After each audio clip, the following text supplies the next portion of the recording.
ஸ்ரீமதே ராமானுஜாய நமஹ. ஸ்ரீமத் வரவரமுனியே நமஹ. சேத்துக்கமல வயல் சூழரங்கருதம் சீர்கிழைப்ப ஓத்தித்தொழு நல்ல வந்தனர் வாழ விப்பூதலத்தே மாத்தத்த செம்பொன் மணவாள மாமுனி வந்திலனேல் ஆற்றில் கரைத்த புலியல்லவோ தமிழாரணமே அபகத மதமானை ரந்திமோபாய நிஷ்டை அதிகத பரமார்த்தைரர்த்த காமானபேட்சை நிகில ஜன சுஹுர்பிர்நிர்ஜித क्रोधलोभै வர வர முனிபிருத்யைரஸ்து மே நித்யயோகः. மணவாள மாமுனிகள் என்னும் வரவர முனிவரியர் என்னும் பெரிய ஜீயர் என்னும் விஷதவாக் சிகாமணிகள் என்னும் கொண்டாடப்படுபவரான ஆச்சாரிய சார்வபௌமருடைய திருநட்சத்திரோத்சவத்துக்கு அங்கமாக நடைபெறும்படியான உபன்யாச வைகரியிலே இன்றைய தினம் வரவரமுனி அஷ்டகம் என்கிற கிரந்தத்தை பத்தின விஷயத்தை எல்லாம் இந்த கோஷ்டியிலே விண்ணப்பம் பண்ண வேண்டும் என்று பெரியவர்களுடைய நியமனம். அந்த விண்ணப்பத்தை அவலம்பித்து சில விஷயங்களை யதாமதி யதாவகாசம் விண்ணப்பம் பண்ணுகிறேன். ஸ்ரீ வைஷ்ணவ சம்பிரதாயத்து ஆச்சாரியர்களுக்குள்ளே மணவாள மாமுனிகளுக்கு அமைந்திருக்கக்கூடிய தனிச்சிறப்பு அது அத்தியுதமானது. பெரியவாச்சான் பிள்ளை வியாக்கியான சக்கரவர்த்தி அருளிச்செயல் 4000 பாசுரங்களுக்கும் வியாக்கியானம் அனுகிரகித்தருளி இருக்கிறார். பெரியவாச்சான் பிள்ளை பின்புள்ள வைக்கும் தெரியா வியாக்கியைகள் செய்வால் ஆரிய அருளிச்செயல் பொருளை ஆரியர்களுக்கு இப்போது அருளிச்செயலாய்த்து அறிந்து அருளிச்செயலுடைய அர்த்தங்களை எல்லாம் பல பேருக்கும் சொல்லுவதற்கு பாங்காகத்தான், பல பேருக்கும் தெரிவிப்பதற்கு பாங்காகத்தான் பெரியவாச்சான் பிள்ளை வியாக்கியானம் அனுகிரகித்தருளி இருக்கிறார். அவர் வியாக்கியானம் அனுகிரகித்தருளவேதான் எல்லாருக்கும் இதனை சொல்ல இயலுகிறது என்ன மணவாள மாமுனிகள் உபதேசரத்னமால பாசுரத்திலே காட்டி கொடுத்திருக்கிறார். அப்படி வியாக்கியான சக்கரவர்த்தி என்று அவருக்கு விலட்சணமான திருநாமம். இது அருளிச்செயல் பாசுரங்களுக்கு. ஆனால் ரகசிய கிரந்தங்களுடைய வியாக்கியாதாக்களுக்குள்ளே மணவாள மாமுனிகள் தனியிடம் பெறுகிறார், தனி சிறப்பு பெறுகிறார். ரகசியார்த்தங்களை எல்லாம் காட்டுகிற போது ஒரு சூத்திரத்தினுடைய அர்த்தத்தையும் தெளிவாக காட்டி அதற்கு அவதாரிகையிலே முன் சூத்திரத்தோடு இதற்கு என்ன சங்கத்தி என்று காட்டி அந்த சூத்திரத்திலே சொல்லப்படும்படியான சப்தங்களுக்குண்டான அர்த்தத்தை பார்க்கிற போது ஒன்றுக்கு மேற்பட்ட அர்த்தங்கள் இருக்குமே, ஆனால் அவற்றை காட்டி சில அர்த்தங்கள் பல பேர் கொள்ளும்படியான அர்த்தமாயிருந்தாலும் அந்த அர்த்தம் பொருந்தவில்லை என்னால் அந்த பொருந்தாமையும் காட்டி ஒரு இடத்துக்கும் இருக்கக்கூடிய பிரமாணத்தையும் எடுத்து காட்டி அந்த பிரமாணத்தை அனுகிரகித்த மகனீயரார் என்பதையும் காட்டி ஒவ்வொரு பிரகரணத்தின் முடிவிலேயும் அதாவது ஒரு பகுதி முடிந்தது ஆஹா என்று தெரிவித்து அதுவரையிலே சாதிக்கப்பட்டிருக்கக்கூடிய அர்த்தத்தினுடைய சுருக்கத்தை காட்டுவது, இப்படிப்பட்ட விலட்சணமான வைகரி மணவாள மாமுனிகள் வியாக்கியானத்தில் மட்டுமே காணத்தக்கதாக அமைந்திருக்கு. அதனால்தான் அவருக்கு மர்மம் அறிந்து விஷதவாக் சிகாமணிகள் என்று அற்புதமாக திருநாமம் சாத்தி இருக்கிறார். இந்த மணவாள மாமுனிகள் திருவடிவாரங்களிலே ஆசிரித்தவர்களான மகனீயர்கள் அஷ்டதிக்கஜ ஆச்சாரியர்கள் என்று கொண்டாடப்படும்படியான மிக பெருத்த மகாத்மாக்களாக அமைந்திருக்கக்கூடியவர்கள். ஆக மூவர் ஜீயர் சுவாமிகளாக சன்னியாசிகளாக எழுந்தருளியிருந்தார்கள். 5 கிரகஸ்தர்களாக இருந்தார்கள். வானமாமலை ஜீயர், பரவஸ்து பட்டர்பிரான் ஜீயர், திருவேங்கடராமானுஜ ஜீயர், இவர்கள் மூவரும் யதிவரர்களாக அமைந்திருந்தவர்கள். சன்னியாசாசிரம ஸ்வீகாரம் பண்ணிக்கொண்ட மகனீயர். மத்துமுண்டான 5 கோயில் கந்தாடை அண்ணா, பிருத்திவியாதி பயங்கரம் அண்ணா, எறும்பியப்பா பிள்ளை, அப்புள்ளாறு என்னும்படியான ஐவர், இவர்கள் எண்மரும் மாமைகளுக்கு உடனிருந்து தாம் பற்பல கைங்கரியங்களை பண்ணிக் கொண்டிருந்தார்கள். இவர்கள் அனைவருமே அற்புதமான கிரந்தங்களை மாமுனிகள் விஷயமாக காட்டிக் கொடுத்திருக்கிறார். எப்படி எம்பெருமானாருக்கு பற்பல கிரந்தங்கள் அவருடைய வைபவத்தை காட்டக்கூடிய, அவருடைய பிரபாவத்தை காட்டக்கூடிய,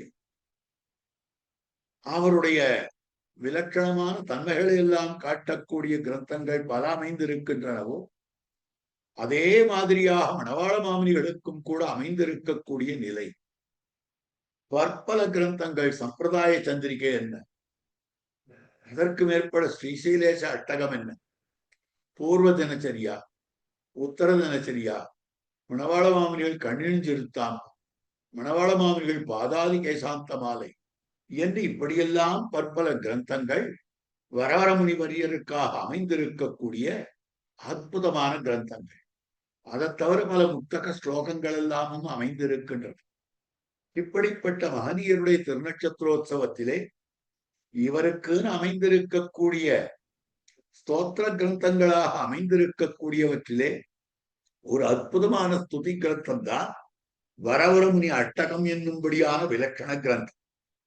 இந்த கிரந்தத்தை அனுகிரகித்திருக்கக்கூடிய, இந்த ஸ்தோத்திரத்தை அனுகிரகித்திருக்கக்கூடிய மகாத்மா மணவாள மாமுனிகள் திருவடிகளிலே ஆசிரித்தவராய் எழுந்தருளி இருந்த, அவருடனிருந்து அவருக்கு சகல கைங்கரியங்களையும் பண்ணிக் கொண்டிருந்தவராய் அமைந்த உத்தமரான பெரியவர் கோயில் கந்தாடை அண்ணன் என்று பிரசித்தராக அமைந்திருக்கக்கூடிய கோயிலண்ணன், கோயிலண்ணன் என்று எல்லோரும் கொண்டாடும்படியான அந்த மகாத்மா அகில வேதாந்த சாரார்த்த பூர்ணாசயம், விபுல வாதூல கோத்ரோத்பவானாம்பரம், ருச்சிர ஜாமாத்ரி யோகீந்திர பாதாஸ்ரயம், வரத நாராயணம் மத்குரும் சம்ஸ்ரயே.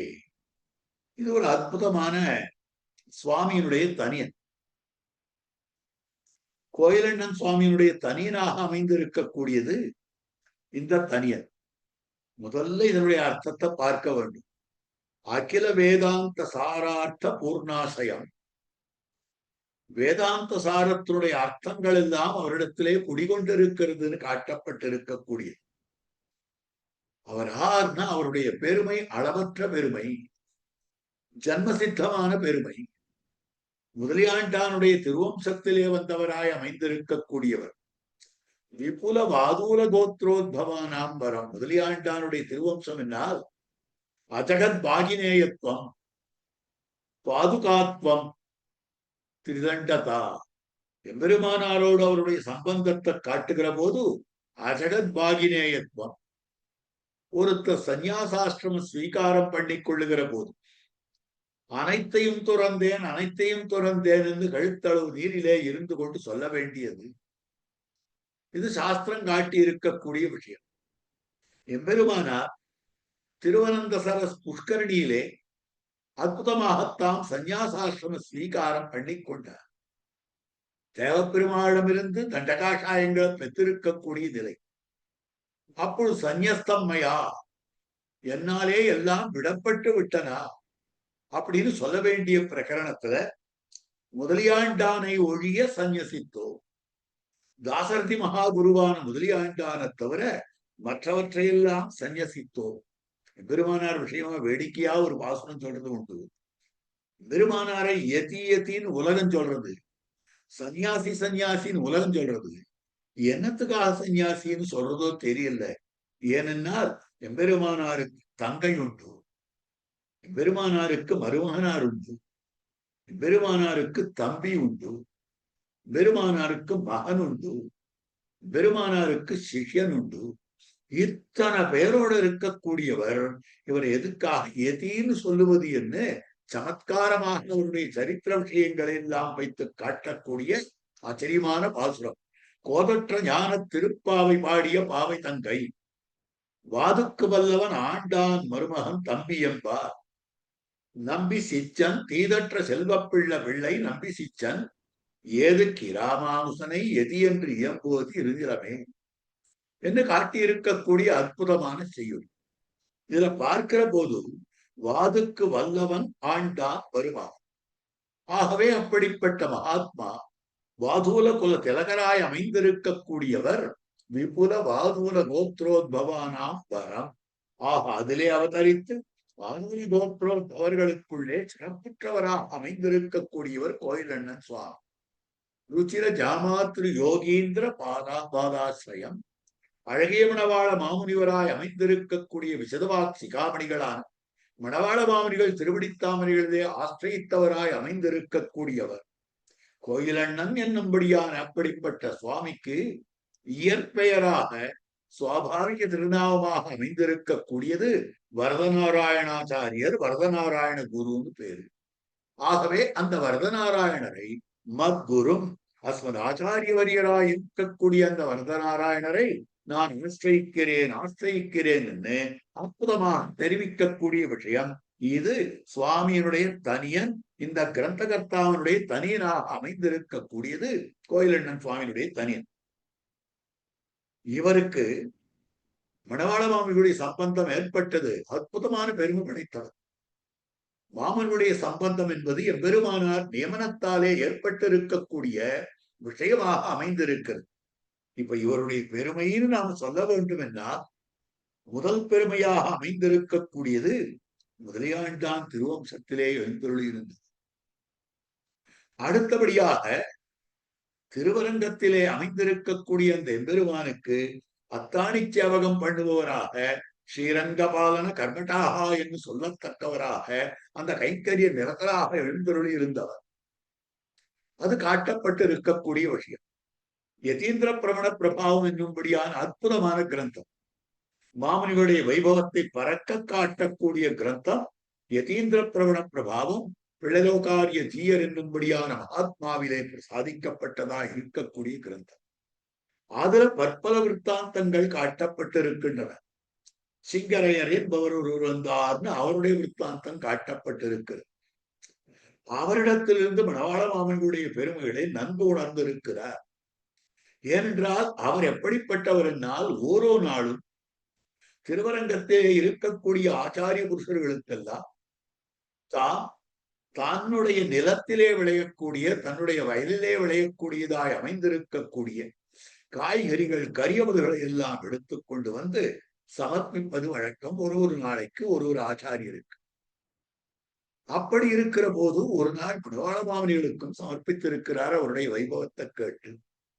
அதற்கு பிறகு கோயிலண்ணன் சுவாமியோடு அவருக்கு ஒரு சந்திப்பு ஏற்பட்டது.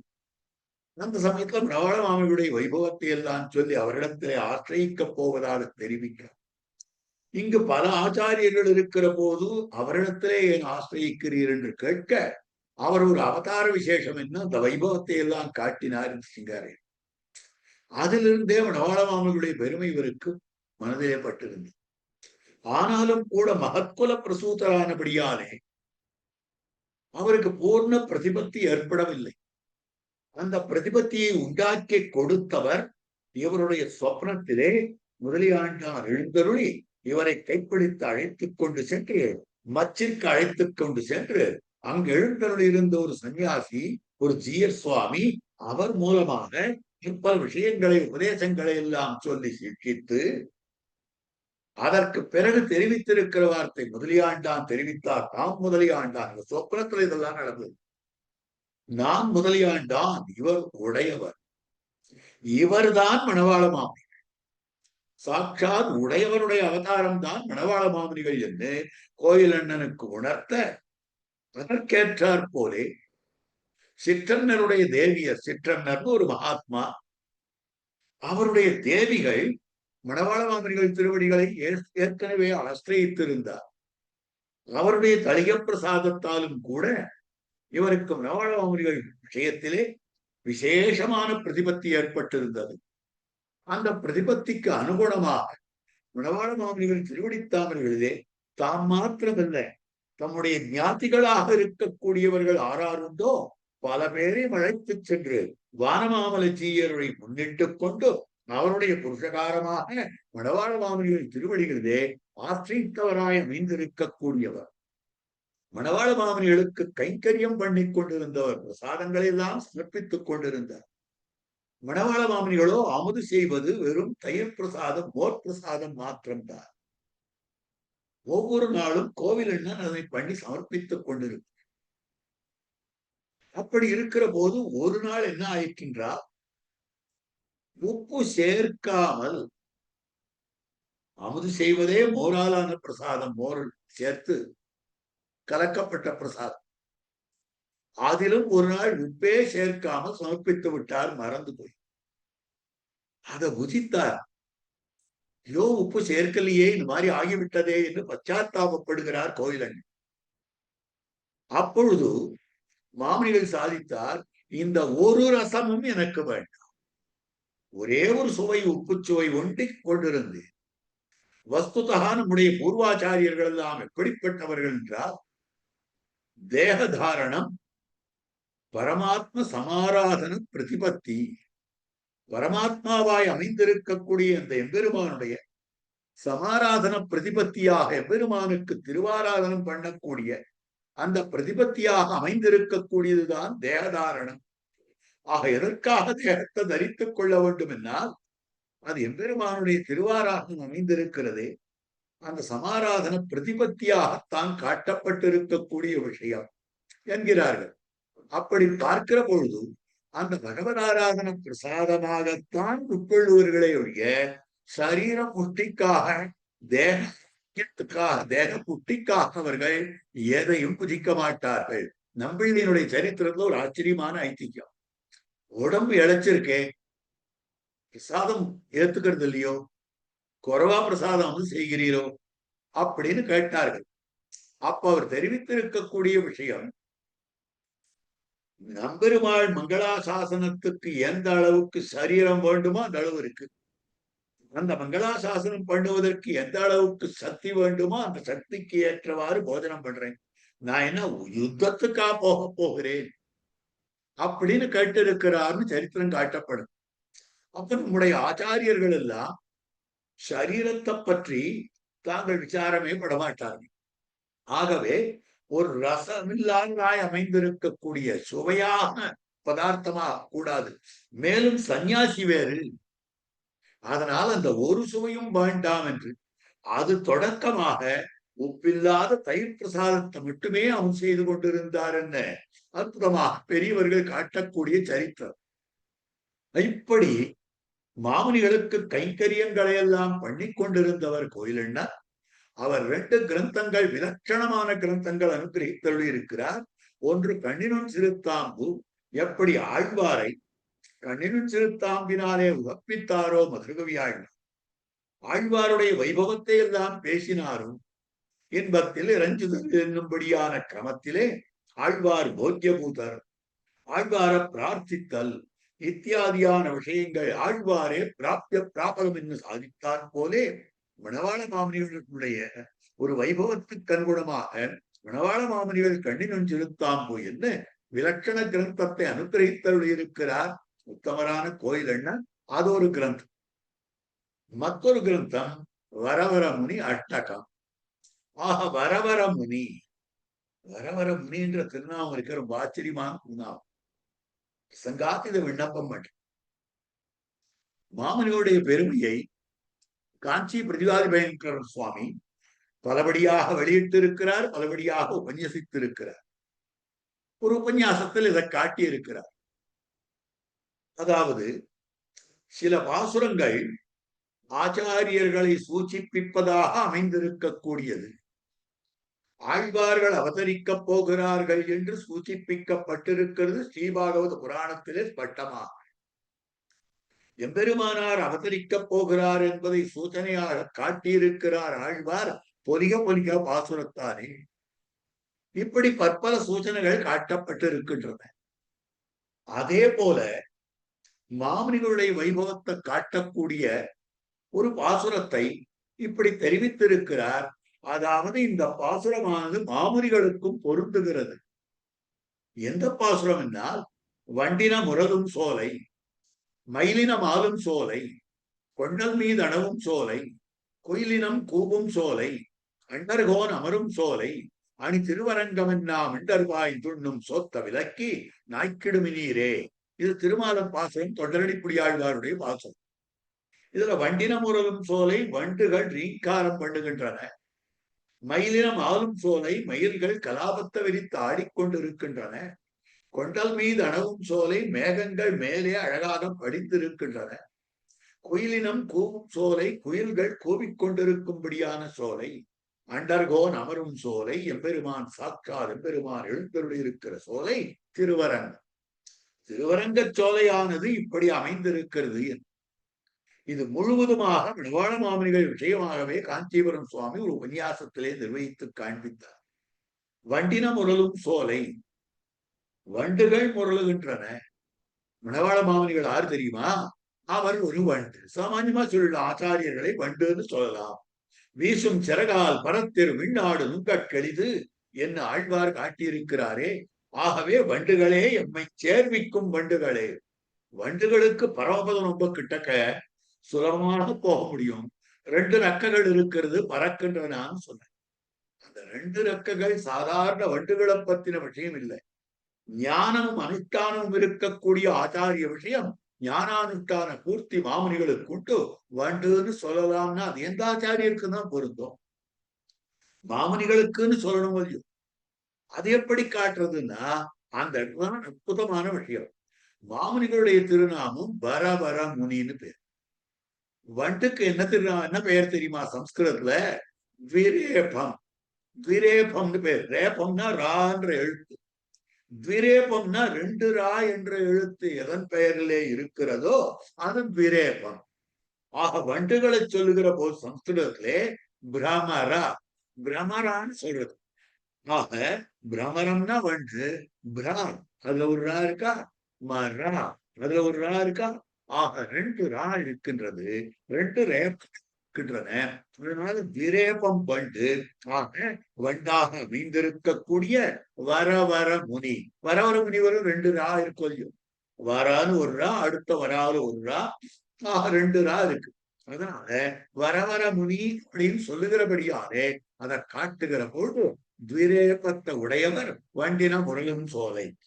அதனால மயிலினம் ஆளும் சோலை. மயிலானது கலாபங்களை விரித்து ஆடுகிறார் போலே தம்முடைய வியாக்கியானங்களிலே வேத, வேதாந்த, இதிகாச, புராண, அருளிச்செயல், ஆச்சாரிய ஸ்ரீசூக்திகள் மற்றும் தர்க்க சாஸ்திரத்துல இருக்கிற விஷயம், வியாக்கரண சாஸ்திரத்துல இருக்கிற விஷயம், அதுக்கு மேல சாகித்ய சாஸ்திரத்துல இருக்கிற விஷயம் இத்தியாதிகளை எல்லாம் எடுத்து பிரமாணமாக மேற்கோள் மேற்கோள் மேற்கோள்னு அத்தியுதமாக காட்டி கொடுத்திருக்கக்கூடிய விலட்சணமான வியாக்கியானமானபடியாலே ஒரு மயிலானது தன்னுடைய கலாபங்களை விரித்தாடினால் எப்படி இருக்குமோ அத்தனை அழகான வியாக்கியானங்களை பண்ணியிருக்கிறவர் மயிலினம் ஆளும் சோலை. கொண்டல் மீதனவும் சோலை சாட்சாத் மேகம் எம்பெருமானார். அந்த எம்பெருமானாருடைய இயத்தி புனரவதார பூதராய் அமைந்திருக்க கூடியவர். அதனால எம்பெருமானாருடைய அவதார பூதர் எம்பெருமானாரை காட்டுகிற போது காரேன் கருணை ராமானுசாயன் குணந்திகள் கொண்டல் என்னும் சொல்லும்படியானவராக அமைந்திருக்கக்கூடியவர் ராமானுசன். அந்த ராமானுசுடைய அவதார பூதராக அமைந்திருக்கக்கூடியவர் மாமுனிகள். கொண்டல் மீது அணவும் சோலை. குயிலினம் கூவும் சோலை. குயிலானது பஞ்சமராகத்தை கூவும். வசந்த காலே சம்பிராப்தே பிக பூஜதி பஞ்சமகான் சொல்லப்பட்டிருக்கிறது. அந்த பஞ்சமராகம் 5வது ராகம். மணவாள மாமனிகளுக்கு கூட 5வது உபாயமாய் அமைந்திருக்கக்கூடிய, பஞ்சமோபாயமாய் அமைந்திருக்கக்கூடிய அற்புதமான அந்திமோபாயத்திலே நிட்டராக அமைந்திருந்தார். அதனாலேயே காட்டக்கூடியது கர்மயோகம், ஞான யோகம், பக்தி யோகம். இது 3 உபாயங்கள். அடுத்தபடியாக சரணாகதி 4வது. அடுத்தபடியாக ஆச்சாரியாபிமானமே உத்தாரகம். இதைத்தான் சிவஜன கோஷத்துல காட்டுறார். ஆக கர்ம ஞான பக்திகளை எல்லாம் பூர்வபட்சமாக வைத்து கீதாச்சாரியனான கண்ணன் பெருமான் தானான உபாயத்தை, பகவானாகிற உபாயத்தை, ஏதாவது சரணாகதியைத்தான் சித்தாந்தப்படுத்தி காட்டினான் கீதா சாஸ்திரத்திலே சரமஸ்லோகத்தின் மூலமாக. அந்த கீதாச்சாரியன் காட்டிக் கொடுத்ததாய் அமைந்திருக்கக்கூடிய பகவதுபாயத்துவம் இருக்கிறதே, அதையும் பூர்வபட்சமாக வைத்து ஆச்சாரியோபாயத்துவத்தை, ஆச்சாரிய அபிமானத்தை காட்டிக் கொடுத்தார், சித்தாந்தப்படுத்தினார் பிள்ளலோகாச்சாரியர். அதிலே நிலை நின்றவர். இந்த ஆச்சாரிய உபாயத்துவத்துக்கு மூலபூத்தரார் யாருடைய பாசுரத்தை கொண்டு இது அறுதியிடப்படுகிறதுன்னா, உண்டபோதொரு வார்த்தையும் உண்ணாத போதொரு வார்த்தையும் சொல்லுவார் 10 பேர் உண்டிரே. 10 பேர் பகவத் அனுபவம் பண்ணச்சே சிரிச்சு பேசுவார், பகவத் அனுபவம் இல்லாத போது துக்கப்பட்டு பேசுவார். இப்படி 11 இருக்கிறார்கள் ஆழ்வார்கள். அவர்களுடைய பாசுரத்தை கொண்டு ஆச்சாரியாபிமானம் உத்தாரகம்னு சொல்லப்படவில்லை. ஆனால் அவர்களை சிரித்திருப்பார் ஒருவர் மதுரகவி ஆழ்வார். ஐயோ, பெருமாளை பத்திண்டு நமக்கு பலன் கிடைக்குமோ கிடைக்காதோன்னு இந்த பயத்திலேயே இருந்துருக்காளேவா. அதை விட்டுட்டு ஆச்சாரியனை பத்தினால் எவ்வளவு சந்தோஷமா இருக்கலாம், ஒரு துக்கம் இல்லாமல் இருக்கலாமே என்ன ஆச்சாரியன் உபாயத்துவத்தை காட்டிக் கொடுத்தவர் மதுரகவி ஆழ்வார். மணவாள மாமனிகள் தாம் பெற்ற பெயர்களை எல்லாம் வரிசையாக சொல்லிக் கொண்டு வருகிறார். தென்னரங்கர் சீரருளுக்கு இலக்காக பெற்றோம், தேவனுர திருப்பதியே இருப்பாக பெற்றோம், மன்னிய சீர் மானந்தலை உணவாக பெற்றோம், மதுர கவி சொற்படியே நிலையாக பெற்றோம். மதுரகவி ஆழ்வார் சொன்னபடிதான் எங்களுக்கு நிலையாக அமைந்திருக்கக்கூடியது. அதிலே நிஷ்டை, ஆச்சாரியாபிமான நிஷ்டை. ஆக சிஷ்யர்களுக்கும் அதே ஆச்சாரியாபிமானத்தையே உபதேசம் பண்ணினார். அதனால்தான் அந்திமோபாய நிஷ்டை என்னும்படியான கிரந்தத்தை பரவஸ்து பற்றபிரான் ஜீயர் சுவாமியும் கூட அனுகிரகித்தருள் இருக்கக்கூடிய விஷயம். ஆகவே சரமோபாய நிஷ்டையை வலியுறுத்தி சொன்னவர் அவர். ஆகவே பஞ்சமோபாயமானபடியாலே பிக்க கூஜதி பஞ்சமகா, கோயிலினம் கூவும் சோலை, அன்றிகோன் அமரும் சோலை. அண்டர்கள் நித்தியசூரிகள், நித்தியசூரிகளுக்குள்ளே தலைவர் ஆதிசேஷனாகத்தாம் அமைந்திருந்தார். அவர்தான் ஆதிசேஷன் பேரு. அவருடைய அவதாரபூதரானபடியாலே அண்டர்கோன் அமரும் சோலை, எழுந்தருள் இருக்கக்கூடிய சோலை ஆணி திருவரங்கம். சிங்காத்து கூடவே இதையும் சொல்லணும். தென்னாடும் வடநாடும் தொழ நின்ன திருவரங்கம். திருவரங்கம் நின்னதுன்னா தென்னாடு தொழுதது நின்னது, வடநாடு தொழுதது நின்னது. தென்னாடும் வடநாடும் தொழுதுன்னா விந்தியமலைக்கு வடக்கே இருக்கக்கூடிய நாடு பாரத தேசம், அதுவும் தொழுதது. விந்தியமலைக்கு தெற்கே இருக்கக்கூடிய நாடு தெற்கு பாரதம், அதுவும் தொழுதது. ஆக இப்படி பாரத தேசத்தில் இருக்கக்கூடியவர்கள் அத்தனை பேரும் தொழுகிறார்கள். அதனால தென்னாடும் வடநாடும் தொழ நின்ற திருவரங்கம் அப்படின்னு அர்த்தம். இது வாஸ்தவம் தான். ஆனால் ஆதிசேஷன் 2 திருக்கோலம் கொண்டார். ஒரு திருக்கோலம் ராமானுஜனான திருக்கோலம், மற்றொரு திருக்கோலம் மணவாள மாமனிகளான திருக்கோலம். ஆக இந்த 2 திருக்கோலத்துல எதுக்காக அவதாரம் பண்ணினார்னா உபய வேதாந்தம். நம்முடைய சம்பிரதாயத்துல 2 கண்கள்னு சொல்லப்படுகின்றன 2 வேதாந்தங்கள், சம்ஸ்கிருத வேதாந்தம், திராவிட வேதாந்தம். அதுல சம்ஸ்கிருத வேதாந்தத்திலே இருக்கக்கூடிய அர்த்தங்களை எல்லாம் தெளிவுபடுத்த வேண்டும் என்பதற்காக, வடமொழி வேதாந்தத்தினுடைய அர்த்தத்தை தெளிவுபடுத்துவதற்காக வடக்கில் அவதரித்தார் ஆதிசேஷன், திருவனந்தாழ்வான் அவதரித்தார் ராமானுசராக. தென்மொழி வேதாந்தத்திலே இருக்கக்கூடிய அர்த்தங்களை எல்லாம் தெளிவாக காட்ட வேண்டும் என்பதற்காக தெற்கே அவதரித்தார் ஆதிசேஷன், எம்பெருமானார் மணவாள மாமனிகளாக என்று சொல்லணும். இப்போ வடக்கே அவதரித்தார்னா ஸ்ரீபெரும்புதூர் வடக்கையா? அது தெற்கு தானே இருக்கிறது, தெற்கு பாரதத்துல தானே இருக்கிறது அப்படின்னு கேள்வி கேட்கலாம். இங்கதான் காட்டும்படியான விஷயம், ஆச்சரியமான விஷயம். திருவரங்கத்தை மையமா வச்சுக்கோங்க. திருவரங்கத்துக்கு வடக்கே, திருவரங்கத்துக்கு தெற்கே. ஆக திருவரங்கத்துக்கு வடக்கில் ஸ்ரீபெரும்புதூர். அந்த ஸ்ரீபெரும்புதூரிலே அவதரித்தவர் எம்பெருமானார். அவர் வடமொழி கிரந்தங்களை, வடமொழி வேதாந்த கிரந்தங்களை எல்லாம் தாம் தெளிவுபடுத்தி காட்டி கொடுத்திருக்கிறார். வடமொழியிலேயே கிரந்தங்கள் அனுகிரகித்தார். நவநிதி நவரத்னம் என்னும்படியான 9 கிரந்தம். அதே போல திருவரங்கத்துக்கு தெற்கே ஆழ்வார் திருநகரி, அங்கு அவதாரம் பண்ணினவர் மணவாள மாமனிகள். அப்படிப்பட்ட மனவாளமாமன்கள் தாம் காட்டி கொடுப்பது தென்மொழியிலே பல கிரந்தங்களை அனுகிரகித்தருளி இருக்கிறார். தென்மொழி வேதாந்தத்தை தான் பிரசித்தப்படுத்தினார். அதற்கனுகுணமாக வடநாடுன்னு சொன்னால் ராமானுசர், தென்னாடுன்னு சொன்னார் மணவாள மாமனிகள். ஆக 2 பேரும் தென்னாடும் வடநாடும் தொழனின்ற திருவரங்கம். நல்லாதான் இருக்கு நிரூபணம். ஆனா இவா 2 பேரையும் நாடுன்னு எப்படி நீங்க சொல்ல முடியும்? கேள்வி கேட்கலாம். இவா 2 பேரையும் எப்படி நாடுன்னு சொல்றது அப்படின்னு கேள்வி கேட்கலாம். இது வேற ஒண்ணும் இல்ல. பெருமானார் காஞ்சி கஷேத்திரத்திலே சந்நியசித்து அங்கு எழுந்தருள் இருந்த பொழுது கூரத்தாழ்வான், முதலியாண்டான் முதலான மகனியர்கள் எல்லாம் வந்து ஆசிரியித்தார்கள். அப்பொழுது யாதவ பிரகாசருடைய தாயார் யாதவ பிரகாசரிடத்திலே தெரிவிக்கிறார், அப்பா ராமானுசர் என்ன பிரசித்தமாய் இருக்கிறார், எவ்வளவு அர்த்தங்கள் எல்லாம் வருஷிக்கிறார், நீ கூட அவரிடத்துல சீடனாகி விடலாமே என்று தெரிவிக்கிறார்.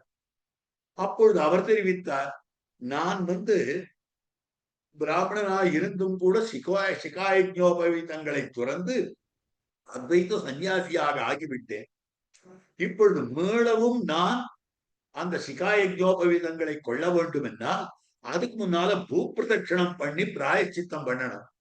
எனக்கோ பூப்பிரதட்சணம் பண்ற அளவுக்கு சக்தி இல்லை, வயசாகிவிட்டது, நான் என்ன பண்றது என்ன தாயாரை கேட்க அந்த தாயார் தெரிவித்தார், ராமானுசரை பிரதட்சணம் பண்ணால் பூப்பிரதட்சணத்தினுடைய கணக்குன்னு சொன்னார். அப்ப ராமானுசர் நாடு தானே, ராமானுசர் பூமி தானே. ஆக தென் பூமியாய் அந்த ராமானுசருடைய அவதார பூதர் மணவாள மாமனிகள். அதனால வடநாடாக அமைந்திருக்கக்கூடியவர் ராமானுசர், தென்னாடாக அமைந்திருக்கக்கூடியவர் உத்தமரான மணவாள மாமனிகள். ஆக இவர்கள் தொழுதபடியால் தான் நின்னது. தென்னரங்கன் செல்வம் முத்தும் திருத்தி வைத்தான் வாழியே. திருவரங்கத்தன் பெருமானுடைய செல்வத்தை திருத்தி வைத்த ஒரு உத்தமரான ராமானுசர். ஆகவே அவரவனே திருவரங்கன் என்னது. மணவாள மாமனிகள் திருவரங்கத் பெருமானுடைய குறை நீக்கி அவருக்கு ஈடு வியாக்கியானத்தை அனுகிரகித்தவரானபடியாலே அதனுகுணமாக திருவரங்கத்தம் பெருமான குறை நீக்கினார். திருவரங்கம் நின்னது. ஆகவே திருவரங்கம் திருப்பதியே இருப்பாக பெற்றோம், தேவனொரு திருப்பதியே இருப்பாக பெற்றோம்னு காட்டியிருக்கக்கூடிய விஷயம் தென்னரங்கர் சீரருளுக்கு இலக்காக பெற்றோம்னு காட்டுகிறார். ஆக இதையெல்லாம் வைத்துக் கொண்டு நாம் பார்ப்போமேயானால் தென்னாடும் வடநாடும் தொழனென்ன திருவரங்கம். அப்படி பார்க்கிற பொழுது அந்த திருவரங்கம் வண்டினம் உரலும் சோலை, மயிலினம் ஆளும் சோலை, கொண்டல் மீதனவும் சோலை, குயிலினம் கூவும் சோலை, அண்டர்கோன் வரும் சோலை, ஆணி திருவரங்கம். ஆக மாமுனிகள் எழுந்தருள் இருக்கும்படியான விலட்சண திருவரங்கம் என்று காட்டியிருக்கக்கூடிய விஷயம்.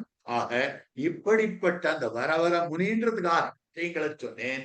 ஆக துவிரேபம் வரவர முனிவரியராக அமைந்திருக்கக்கூடிய முனிவரியர் மனநசீலர், எப்பவும் பகவத் விஷயம் தவிர இல்ல ஆச்சாரிய விஷயம் தவிர சொன்ன நினைக்காதவராய் அமைந்திருக்கிறபடியாலே அப்படிப்பட்டவர். அவருக்கு 8 ஸ்லோகங்கள். ஆக இந்த 8 ஸ்லோகங்கள் அற்புதமான அர்த்தங்கள். முதல்ல இதனை சாதித்த பெரியவர் கோயிலண்ணன், அவருடைய வைபவத்தை பார்த்தோம், அவருடைய பிரபாவத்தை ஒருவாறாக பார்த்தோம். அடுத்தபடியாக இந்த கிரந்தத்துக்கு இருக்கக்கூடிய விஷயமான மணவாள மாமனிகளுக்கு என்ன பெருமைன்னு பார்த்தோம். அதையும் மணவாள மாமனிகளுக்கு இருக்கக்கூடிய வைபவங்கள்ல ஏதோ சில பெருமைகள் எல்லாம் விண்ணப்பம் பண்ணினேன். அதற்கு அடுத்தபடியாக இந்த கிரந்தத்துக்கு என்ன பெருமை, 8 ஸ்லோகங்கள் அமைந்திருக்கின்றது. ஆயிரக்கணக்கில் ஸ்லோகம். பெருமைக்கு எவ்வளவு எழுதினாலும் போராது. மாமனியுடைய பெருமைகளை எத்தனை கிரந்தங்கள் எழுதினாலும், எத்தனை ஸ்லோகங்கள் எழுதினாலும், எத்தனை பாசுரங்கள் எழுதினாலும் போராது. ஆனாலும் கூட அனுசந்தாத்தாக்கள் தரித்து நிற்க வேண்டுமே, அவர்கள் சுக்கிரகமாக இருக்க வேண்டும். அதற்கு குணமாக ரத்தன வைபவத்தையும் உள்ளடக்கி 8 ஸ்லோகங்களை காட்டியிருக்கார். எறும்பியப்பா தமது பூர்வ தினச்சரியிலே எப்படிப்பட்ட அர்த்தங்களை எல்லாம் காட்டினாரோ விபுலமாக, அந்த அர்த்தங்களை எல்லாம் சுருக்கமாக சங்கேபமாக காட்டி கொடுத்திருக்கக்கூடிய திவ்ய கிரந்தம் தான் இந்த வரவரமுனி அட்டகம் என்னும்படியான அற்புதமான கிரந்தமாக அமைந்திருக்கிறது. இதுல ஒரு ஸ்லோகத்துல 8 ஸ்லோகத்துல ஒரு விதமான அர்த்தத்தை காட்டுறார். மணவாள மாமியுடைய அவதார ரகசியம் என்ன, எம்பெருமானுடைய அவதார ரகசியம் சொல்லப்படுகிறது. எம்பெருமானார் அவதார ரகசியம் சொல்லப்படுகிறது. அதே மாதிரி பிள்ளலோகாச்சாரியர் அவதார ரகசியம் சொல்லப்படுகிறது. பெரியவாச்சான் பிள்ளை அவதார ரகசியம் சொல்லப்படுகிறது. அதற்கனுகுணமாக அதே போல மாமுனிகளுடைய அவதார ரகசியம் என்ன, அதை முதல்ல காட்டி கொடுக்கிறார். அடுத்தபடியாக மாமுனிகள் திருப்பள்ளி உணர்கிற போது என்னென்ன அனுசந்தானம் பண்ணுவார். ஆக ஒரு ஸ்ரீ வைஷ்ணவனுக்கும் கர்த்தவியமாய் இருக்கக்கூடிய விஷயங்கள், அவர் அனுசந்தானம் பண்ணக்கூடிய விஷயங்கள் தம்முடைய அனுஷ்டானத்தாலே காட்டி கொடுப்பது. ஆச்சாரியர்களுக்கு இருக்கிற பெருமையே எப்படிப்பட்டவை அப்படின்னா, வெறும் ஞானம் மாத்திரம் இல்லை, ஞானம் அனுஷ்டானம் இவன் நன்னாகவே உடையவர்களாய் இருக்கக்கூடிய ஆச்சாரிய சிரேஷ்டர்கள். ஞானம் மாத்திரம் இருந்த அனுஷ்டானம் இல்லைன்னா பிரயோஜனம் கிடையாது, அனுஷ்டானம் இருந்த ஞானம் இல்லைன்னா பிரயோஜனம் கிடையாது. இரண்டும் கண்ணும் காணும் என்று தெரிவிப்பார்கள். கண்ணிருந்து கான் இல்லைன்னா நாம எங்க உத்தேசித்திருக்கிறோமோ அந்த இடத்துக்கு போக முடியாது. கால் இருந்து கண்ணில்லை என்னாலும் உத்தேசிய ஸ்தலத்துக்கு நம்மால செல்ல முடியாது. ஆக கண்ணும் காலுமாக அமைந்திருக்க கூடியது ஞானமும் அனுஷ்டானமும் என்ன பெரியவர்கள் காட்டி கொடுத்திருக்கிறார்கள். ஆகவே ஆச்சாரியர்கள் உபதேசம் பண்ணுகிறார்கள் என்றால் முதல்ல தாங்கள் அனுஷ்டானம் பண்ணுகிறார்கள், அதற்கு பிறகுதான் உபதேசம் பண்ணுவார்கள். தாங்கள் அனுஷ்டானம் பண்ணாததை உபதேசிக்க மாட்டார்கள் ஆச்சாரியர்கள். ஆகவே சாஸ்திர பிரகாரம் அனுஷ்டிப்பார்கள், அனுஷ்டித்ததைத்தான் மற்றவர்களுக்கு உபதேசம் பண்ணுவார்கள். ஆக தாங்கள் அனுஷ்டித்து காட்டினால்தான் சிஷ்யர்களுக்கோ புத்திரர்களுக்கோ நம்பிக்கை ஏற்படும். சிஷ்யர்களோ புத்திரர்களோ பின்பற்றுவர்கள்.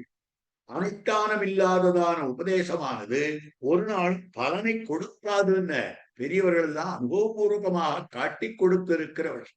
அதனால்தான் சக்கரவர்த்தி திருமகனாராக இருந்து அனுஷ்டானம் பண்ணிவிட்டு அதற்கு பிறகு கீதாச்சாரியனாக அதே அர்த்த விசேஷங்களை எல்லாம் கண்ணன் உபதேசம் பண்ணினார்னு காட்டுவார்கள். ஆக நம்முடைய ஆச்சாரியர்கள் அனுஷ்டானம் முன்னாக தாங்கள் உபதேசம் பண்ணுகிறார்கள். முற்றுப்படியில ஒரு சூத்திரம், எம்பெருமான் தானே சிஷ்யனுமாய் ஆச்சாரியனுமாய் நின்று ஆச்சாரியனுமாய் சிஷ்யனுமாய் நின்று திருமந்திரத்தை வெளியிட்டருளினார் காட்டுகிறார் பிள்ளலோகாச்சாரியர். ஆச்சாரியனாய் நின்று விஷயத்தை சொல்லிட்டா போறாதான், எதுக்காக சிஷ்யனாய் இருந்து கேட்கணும்?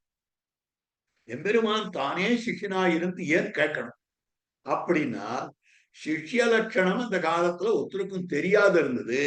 அதை தெரிவிப்பதற்காக சிஷ்யனாய் நின்னது சிஷ்யன் இருக்கும் இருப்பு நட்டால் அறியாமையாலே அத்தை அறிவிக்கைக்காக. அவன் ஏன் சிஷ்யனாக நின்றான் என்றால், சிஷ்யன் இருக்கும் இருப்பு நட்டால் அறியல்ல. எல்லாரும் ஞானமுத்திரியின் கையுமா இருக்கேன்னு சொல்றாரே ஒழிய கைய கூப்பிடுது கேட்கறதுக்கு மடியொதுக்கி மனமடக்கி வாய் புதைத்து ஒன்னலார் கரைகுளித்து வேலனைத்து நின்ன இந்த நிலைமைதான் என் கண்ணை விட்டு அகன்னிடாது கலிய நாணை ஆணையேன்னு காட்டுகிறாரே உணவளமார்கள். அந்த மாதிரி மடியொதுக்கி மனமடக்கி வாய் புதைத்து அர்த்தங்களை கேட்டுக்கிறதுக்கு யாருமே இல்லை. அப்ப இப்படி இருக்க வேண்டும் சத்புத்தி சாது சேவி என்னும்படியான எப்படிப்பட்ட லட்சணங்கள் எல்லாம் அமைந்திருக்க வேண்டும். ஆஸ்திகோ தர்மசீலஸ்ய சீலவான் வைஷ்ணவ சுச்சி கம்பீரஹா சதுரஹா தீரஹா சிஷ்யீத்யபிதீயதே. இப்படி எல்லாம் இருக்க வேண்டும் சிஷ்யன் என்னால் அது தெரியலையே லோகத்துல இருக்கிறவாள். அதுக்காக பெருமாள் தெரிவிக்கணும்ன்றதுக்காக தான் சிஷ்யனாய் இருந்தார். இங்கதான் மாமுனிகள் ஆச்சரியமாக கேள்வி கேட்கிறார். ஒரு ஆட்சேபம் பண்ணி சமாதானம் பண்ணுகிறார், ஒரு பூர்வபட்சம் பண்ணி. இப்படி சிஷ்யன் எல்லாம் இருக்க வேண்டும்னு உபதேசம் பண்ணிட்டு இருக்கலாமே. எப்ப பெருமாள் திருமந்திரோபன்யாசம் பண்ணினாரோ அதே பெருமாள் தான் சிஷ்யன் இப்படியெல்லாம் இருக்கணும், இப்படியெல்லாம் இருக்கணும், இப்படியெல்லாம் இருக்கணும் அப்படின்னு உபதேசம் பண்ணிவிட்டு இருக்கலாமே. அதை விடுத்து தான் போய் எதுக்கு சிஷ்யனா உட்கார்ந்தார் அப்படின்னா, உபதேசம் பண்ணிவிட்டால் தனக்கு ஒரு உத்கர்ஷம் தேடிக்கொள்ள வந்தான் என்று நினைக்கவும் கூடும். ஜனங்கள் எல்லாம் ஏதோ பெரியவன் நினைச்சுன்னு சொல்லிட்டு இருக்கான், தன்னுடைய பெருமைக்காக சொல்லிட்டு இருக்கான் அப்படின்னு சொல்லிட போறாளே என்பதற்காக தான் அனுஷ்டித்து காட்டி இருக்கிறார். ஆக பெருமான் உபதேசம் பண்ணும் போதும் அனுஷ்டித்து காட்டுகிறார். ஆச்சாரியர்கள் உபதேசம் பண்ணும் போதும் கூட அனுஷ்டித்து காட்டித்தான் உபதேசமே ஒழிய அனுஷ்டானம் இல்லாத உபதேசத்தை ஆச்சாரியர்கள் ஒரு நாளும் பண்ண மாட்டார். அப்படி அமைந்திருக்கக்கூடிய நிலையிலே அவர் எப்படியெல்லாம் அனுஷ்டானம் பண்ணணும் அப்படின்னு அவர்களுடைய தினச்சரியை பார்த்து, மணவாள மாமர்களுடைய தினச்சரியை பார்த்து, ஆச்சாரியர்களுடைய தினச்சரியை பார்த்து நமக்கு வாழ்ச்சி கிடைக்கும். நாம் எப்படியெல்லாம் வாழ்க்கையில நடந்துக்கணும், நாம் எப்படியெல்லாம் இருக்கணும் அப்படின்னு காட்டுவதாக அமைந்திருக்கக்கூடியது ஆச்சாரிய வரியர்களுடைய தினச்சரியான்னு சொல்லப்படுகிறது. ஆகவே அந்த தினச்சரியை அனுசந்தானம் என்பது திருப்பா வியாக்கியானம் அற்புதமாக காட்டு. அதாவது ஹிதாம்சத்துக்கு ஒரு வைஷ்ணவனுடைய கிரக யாத்திரையை அனுசந்திக்க அமையும். ஹிதாம்சத்துக்கு நமக்கு நன்மை வேண்டும் என்றால் அதுக்கு எதை நினைக்கணும் தெரியுமா? இதை நினைச்சுக்கோ, அதை நினைச்சுக்கோ, அதை நினைச்சுக்கோ இல்ல. ஒரு ஸ்ரீ வைஷ்ணவர் என்னென்ன அனுஷ்டானம் பண்றான்றது தெரிஞ்சுக்கோ, இது உனக்கு ஹிதம். ஒரு ஸ்ரீ வைஷ்ணவருடைய கிரக யாத்திரை தினப்படியா எப்படி அனுஷ்டானங்கள் பண்றார், எப்படி நடந்துக்கிறார், அவருடைய தேக யாத்திரை எப்படி போறது அப்படின்னு நீங்க பார்த்துக்கோங்க. அதுவே உங்களுக்கு நன்மையை கொடுக்கக்கூடியதாய் அமைந்திருக்கும்னு காட்டுறார். அதை அனுசரித்துத்தான் ஆச்சாரியவரியர்களுடைய சரித்திரங்களை நாம கேட்கணும்ன்றது, ஆச்சாரியவரியர்களுடைய சரித்திரங்களை அனுசந்தானம் பண்ணணும்ன்றது. எங்க சுவாமி இப்படி பண்ணுவார், எங்க சுவாமி இப்படி பண்ணுவார், மணவாள மாமன் இப்படி பண்ணுவார், எம்பெருமானார் இப்படி பண்ணுவார். இந்த ஐதிஹ்யங்களும் இந்த மத்துண்டான சரித்திரங்களும் எதுக்காக தெரியும்? கதையா வாசிக்கிறதுக்கு இல்லை. அதுல அவர்கள் எப்படி எந்தெந்த காலங்களிலே எப்படி எல்லாம் அனுஷ்டானம் பண்ணினார்கள், அந்த கிரமத்தில் திருப்பள்ளி எழுந்ததும் என்னென்ன அனுசந்தானம் பண்ணுகிறார் அப்படின்றது 2வது ஸ்லோகத்துல காட்டு. அடுத்த ஸ்லோகத்துல பகவத் கல்யாண குணங்களை தியானம் பண்ணும்படியான பிரகாரத்தை காட்டுகிறார். அதற்கு அடுத்த ஸ்லோகத்துல தீர்த்தமாடும்படியான அந்த வைபவத்தை காட்டுகிறார். அவர் காவேரியிலே தீர்த்தமாடும்படியான அற்புதமான திருவஞ்சன வைபவமாக இருக்கு. அதற்கு அடுத்தபடியாக அவர் தீர்த்தமாடி பின்பு அலங்கரித்துக் கொண்டு, அதாவது ஊர்வகுன்றாதிகள் எல்லாம் சாத்திக் கொண்டு தான் எப்படி எழுந்தருளி இருக்கிறார், என்னென்ன தியானம் பண்றார், என்னென்ன மந்திர ஜபம் பண்றார். 7வது ஸ்லோகத்துல மந்திர ஜபம் பண்றார், பெருமாளை எப்படி சேவிக்கிறார் என்பதையும் காட்டுறார். அதற்கு பிறகு தம்முடைய ஸ்ரீமடத்திலே, அதாவது அவர் எழுந்தருளி இருந்த அவருடைய ஆராத்திய தேவதைக்கு எப்படி திருவாராதனம் பண்றார், இந்த பகவத் ஆராதனம் பண்ணி அதற்கு அனுகுணமாக அனுயாகம் எப்படி பண்ணுகிறார் என்பதை காட்டி, அதற்கு அடுத்தபடியாக 8வது ஸ்லோகத்திலே குணகீர்த்தனம், அந்த அவருடைய மாமனிகளுடைய குணத்தை கீர்த்தனம் பண்ணி அவரை வந்தனம் பண்ணுவதாக காட்டக்கூடியது. ஆக முதல் ஸ்லோகத்தாலே அவதார ரகசியம் காட்டப்படுறது, 2வது ஸ்லோகத்தாலே திருப்பள்ளி எழுந்ததும் திருப்பள்ளி உணர்ந்ததும் அவர் அனுசந்தான கிரமம் காட்டப்படுகிறது. 3வது ஸ்லோகத்தாலே அவர் பகவத் குண தியானத்தை எப்படி பண்ணுகிறார்னு காட்டப்படுகிறது. 4வது ஸ்லோகத்தாலே அவருடைய காவேரி ஸ்நான வைபவம் காட்டப்படுகிறது. 5வது ஸ்லோகத்தாலே பகவத் சாஸ்திர விதிப்படி ஸ்நானாதிகள் எல்லாம் முடித்துக் கொண்டு எப்படி அனுஷ்டானம் பண்ணுகிறார்னு காட்டப்படுது. 6வது ஸ்லோகத்தாலே அவருடைய மந்திர ஜபத்தினுடைய வைபவம், பெருமானை எப்படி சேவிக்கிறார் என்பது காட்டப்பட்டது. 7வது ஸ்லோகத்தாலே அவர் எழுப்பியிருக்கக்கூடிய இடத்திலே அவருடைய ஆராத்திய தேவத்தை அந்த எம்பெருமானை எப்படி திருவாராதனம் பண்ணுகிறார் என்பதை காட்டுகிறார். அதற்கு அடுத்தபடியாக 8வது ஸ்லோகம் குணகீர்த்தனம் பண்ணி அவரை வணங்குகிறேன் அப்படின்னு ஆரம்பிக்கும்படியானதா அமைந்திருக்கிறது, அப்படின்னு சொல்லும்படியானதாக அமைந்திருக்கிறது. ஆக இந்த 8 ஸ்லோகங்களையும் ஒரு ஸ்லோகமாக பார்த்து அதில் இருக்கக்கூடிய அர்த்த விசேஷங்களை ஒருவாறாக அனுபவிக்கலாம்னு ஆரம்பிக்கும்படியான விஷயம். முதல் ஸ்லோகம் காட்டுகிறது, பரியங்கேபி பரம் தத்துவம் ரங்க சாயினமேவயா உத்திஷ்டதி அனுபூயாம் தம் வந்தே பரயோகினம். ஆக இந்த இடத்துல மணவாள மாமனுடைய அவதார வைபவம் காட்டப்படுகிறது. திருவரங்கத்தன் பெருமான் சயனித்துக் கொண்டிருக்கிறான். அரங்கத்து அரவினடையா இருளிய சுடர்மணிகள் இமைக்கும் நெத்தி இனத்துக்கி அணிவனம் ஆயிரங்களான் அரவரச பெரும் சோதி அனந்தன் என்னும் அணிவிளங்கும் உயர்வெள்ளை அணையமேவி திருவரங்க பெருநகருள் தண்ணீர் பொன்னி திரைக்கையால் அடியுள்ள பள்ளி கொள்ளும் கருமணியை கோமளத்தை கண்டுகொண்டு என் கண்ணினைகள் என்று கொள்ளும் வெளிக்கு நாளே என்று காட்டக்கூடிய விஷயம். ஆக அந்த எம்பெருமான் திரு அரவணையிலே எழுந்தருளி இருக்கிறார். உறங்கும் பெருமாள் உலாவும் பெருமாளாக வந்தார். ஆச்சாரியாருடைய வைபவத்துல பட்டருடைய வைபவத்துல எல்லாம் காட்டப்படுது. உறங்கும் பெருமாள் உலாவும் பெருமாளாக அமைந்திருக்கிறார். அதே மாதிரி இந்த பெருமாள் உறங்கிக் கொண்டிருக்கிறார்னா அவருக்கு பரியங்கமாக இருந்து படுத்துக் கொண்டிருந்தவராய் அமைந்திருக்கிறவர். ஆக எம்பெருமான் சயனிப்பதற்கு பாங்காக படுக்கையாக அமைந்திருந்தவர். ஒரு படுக்கைனா அது எப்படி இருக்கணும் தெரியுமா? 5 விதமான பண்புகளோடு கூடியிருக்க வேண்டும். ஒரு படுக்கைனா மெத்தன்ன பஞ்சசயனத்தின் மேலே குளிர்ச்சியாக இருக்க வேண்டும், பரிமளத்தோடே கூடியிருக்க வேண்டும், வெண்மையாக இருக்க வேண்டும், மென்மையாக இருக்க வேண்டும், பரந்ததாக இருக்க வேண்டும். இப்படி இருக்கக்கூடிய படுக்கைக்குத்தான் பஞ்சசயனம். 5 விதமாக அமைந்திருக்கக்கூடிய 5 வித குணங்களோடு கூடி படுக்கைன்னு காட்டப்படும். அப்ப பார்க்கிற போது எம்பெருமான் சயனித்துக் கொள்வதற்கு பாங்காக இருக்கக்கூடியவர் அந்த திருவனந்தாழ்வான். என்ன சர்ப்ப ஜாதி, வாதாசனன்னு பேரு. காத்தையே புஜிக்கிறவர், காத்தையே புஜிக்கிறவர். காத்தையே புஜிக்கிறவர்னா அவருடைய திருமேனி முழுக்க காத்து இருக்கு. அப்ப மெத்த மெத்த இருக்கு. ஆக மென்மை இருக்கிறது. அது தவிர திருவனந்தாழ்வானுடைய திருமேனி அவ்வளவு மென்மையா இருக்கு. அதற்கு அடுத்தபடியாக திருவந்தாழ்வானுக்கு ஜாத்தியமான கந்தம், ஒரு தனிப்பட்ட வாசனை, நல்ல வாசனையாக அமைந்திருக்கக்கூடியவர். திருவனந்தாழ்வான் வெள்ளவெளையல் எழுந்தருள் இருக்கக்கூடியவர். உத்தம நம்பி மணவாள மாமனிகள் போய் சேவிக்கிறார்.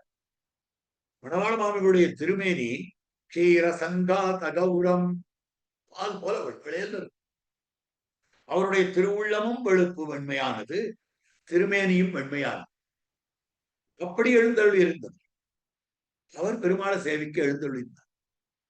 அந்யதா சங்க பண்ணினார் உத்தம நம்பிகள். அவர் தான் சன்னதிக்கு நிர்வாகம். இவருக்கு திருமேனியில என்னவோ தெரியலையே, இப்படி வெளுத்து இருக்கு என்ன அவருக்கு சந்தேகம். அதனால அவர் மாமனிகளுக்கு சொல்றார், நெடுப்போது இருக்க வேண்டாம், ரொம்ப நாள் இங்க உட்காந்து நீங்க நின்று சேவிச்சுட்டு இருக்காரு அப்படின்னு சொன்னார். மாமனிகள் நாயந்தேன்னு புறப்பட்டார். அன்னைக்கு ராத்திரி உத்தம நம்பிகளுடைய சொப்னத்துல பெரிய பெருமாள் எழுந்தருளி தம்முடைய சேஷ பரியங்கத்தை அப்படி புரட்டி காண்பிச்சார். அப்படி சேஷ பரியங்கத்தை புரட்டி காண்பித்த போது என்ன தெரிஞ்சதுன்னா, மணவாள மாமனிகளுடைய திருமேனி எவ்வளவு வெளுப்பா இருந்ததோ அதே வெளுப்பு அந்த சேஷ பரியங்கமும் இருந்தது. அந்த சேஷ பரியங்கத்தில் ஆதிசேஷன் அப்படி திருப்பி பெரட்டி காண்பித்தார். அதை பார்க்கிற போது அந்த வெளுப்பும் இந்த வெளுப்பும் ஒத்து இருந்தது. அப்புறம் அபராதட்சாமணம் பண்ணிடார்னு சரித்திரம் காட்டப்படும். இப்ப இதை தெரிவிக்கிற போது மாமுனிகள் ஆதிசேஷ அவதார பூத்தர், அதுவும் பெரிய பெருமாளுடைய சேஷ அவதார பூத்தர். அந்த இடத்துல கர்ப்ப கிரகத்துல பெரிய பெருமாளுக்கு படுக்கையா இருக்கிற போது படுத்துட்டு இருந்தார். இங்க நிக்கிற ஆதிசேஷன் ஆயிட்டார். ஏன்னா மாமுனிகள் நன்றாக நின்று எழுந்தருளிக் கொண்டிருந்தவரானபடியாலே அங்கு சயனத்திலே இருந்தவர் இங்க நடக்க ஆரம்பித்து விட்டார். அதனால்தான் பரியங்கேபி பரம் தத்துவம் ரங்கசாயினமேவம். ஆக அந்த பரியங்கமாக அமைந்திருக்கக்கூடியவர், அதன் மீது யார் சயனித்துக் கொண்டிருக்கிறாரோ அவர் பரதத்துவம். திருவரங்கத்து விமானத்துல பரதத்துவம் பிரகாசிக்கிறதுன்னு காட்டுகிறார். பிரபத்தியே பிரணவாகாரம் பாஷ்யம் ரங்கமிவாபரம் வரஸ்ய பிரம்மணோ எத்திர சேஷித்துவம் புடமீட்சியதே. பிரணவாகார விமானத்தை நான் அடிபடுகிறேன். பிரபத்தியே பிரணவாகாரம் பாஷ்யம் ரங்கமிவாபரம். ஆக அபர ஸ்ரீபாஷ்யம் போலே இருக்கக்கூடியது. ஆக ஸ்ரீபாஷ்யத்திலே என்ன காட்டப்படுகிறதுனா எம்பெருமானுடைய காரணத்துவம். அந்த காரணத்துவத்தை யாரும் பாதிக்க முடியாது. அந்த எம்பெருமான் அடைவதற்குண்டானதான உபாயமான பகவத் உபாயத்துவம், அதற்கு மேற்பட இந்த பகவானே அடையத்தக்கவர். காரணத்துவம், அபாத்தியத்துவம், உபாயத்துவம், உபேயதா என்னும்படியான இந்த 4 விதமான அம்சங்கள் காட்டப்பட்டிருக்கக்கூடியது 4 அத்தியாயாத்மகமாக அமைந்திருக்கக்கூடிய இந்த விலட்சணமான ஸ்ரீபாஷ்ய கிரந்தத்துல. அப்போ பகவானுடைய பரத்துவம் ஸ்பஷ்டமாக பிரகாசிக்கிறது எங்க? பகவத் பரத்துவம் ஸ்பஷ்டமாக பிரகாசிப்பது ஸ்ரீபாஷ்யத்திலே எம்பெருமானாருடைய திவ்ய கிரந்தத்திலே அப்படின்னு காட்டுகிறார்கள். அதே போலத்தான் அந்த பரபிரம்மத்தினுடைய விலட்சணமான தன்மை பிரகாசிப்பது திருவரங்க பெருநகரிலே பிரகாசிக்கும்படியாக அமைந்திருக்கக்கூடியது. எப்படின்னா, எம்பெருமான் சயனித்துக் கொண்டிருப்பது ஆதிசேஷ பரியங்கத்திலே. யமனுருத்தன் சேஷ பரியங்கத்திலே சயனித்துக் கொண்டிருக்கிறான். ஆதிசேஷன் மீது சயனித்துக் கொண்டிருக்கிறானோ அவன் பரதத்துவம். ஆழ்வார் பகவத் பரத்துவ நிரூபணம் பண்ணுகிறார்.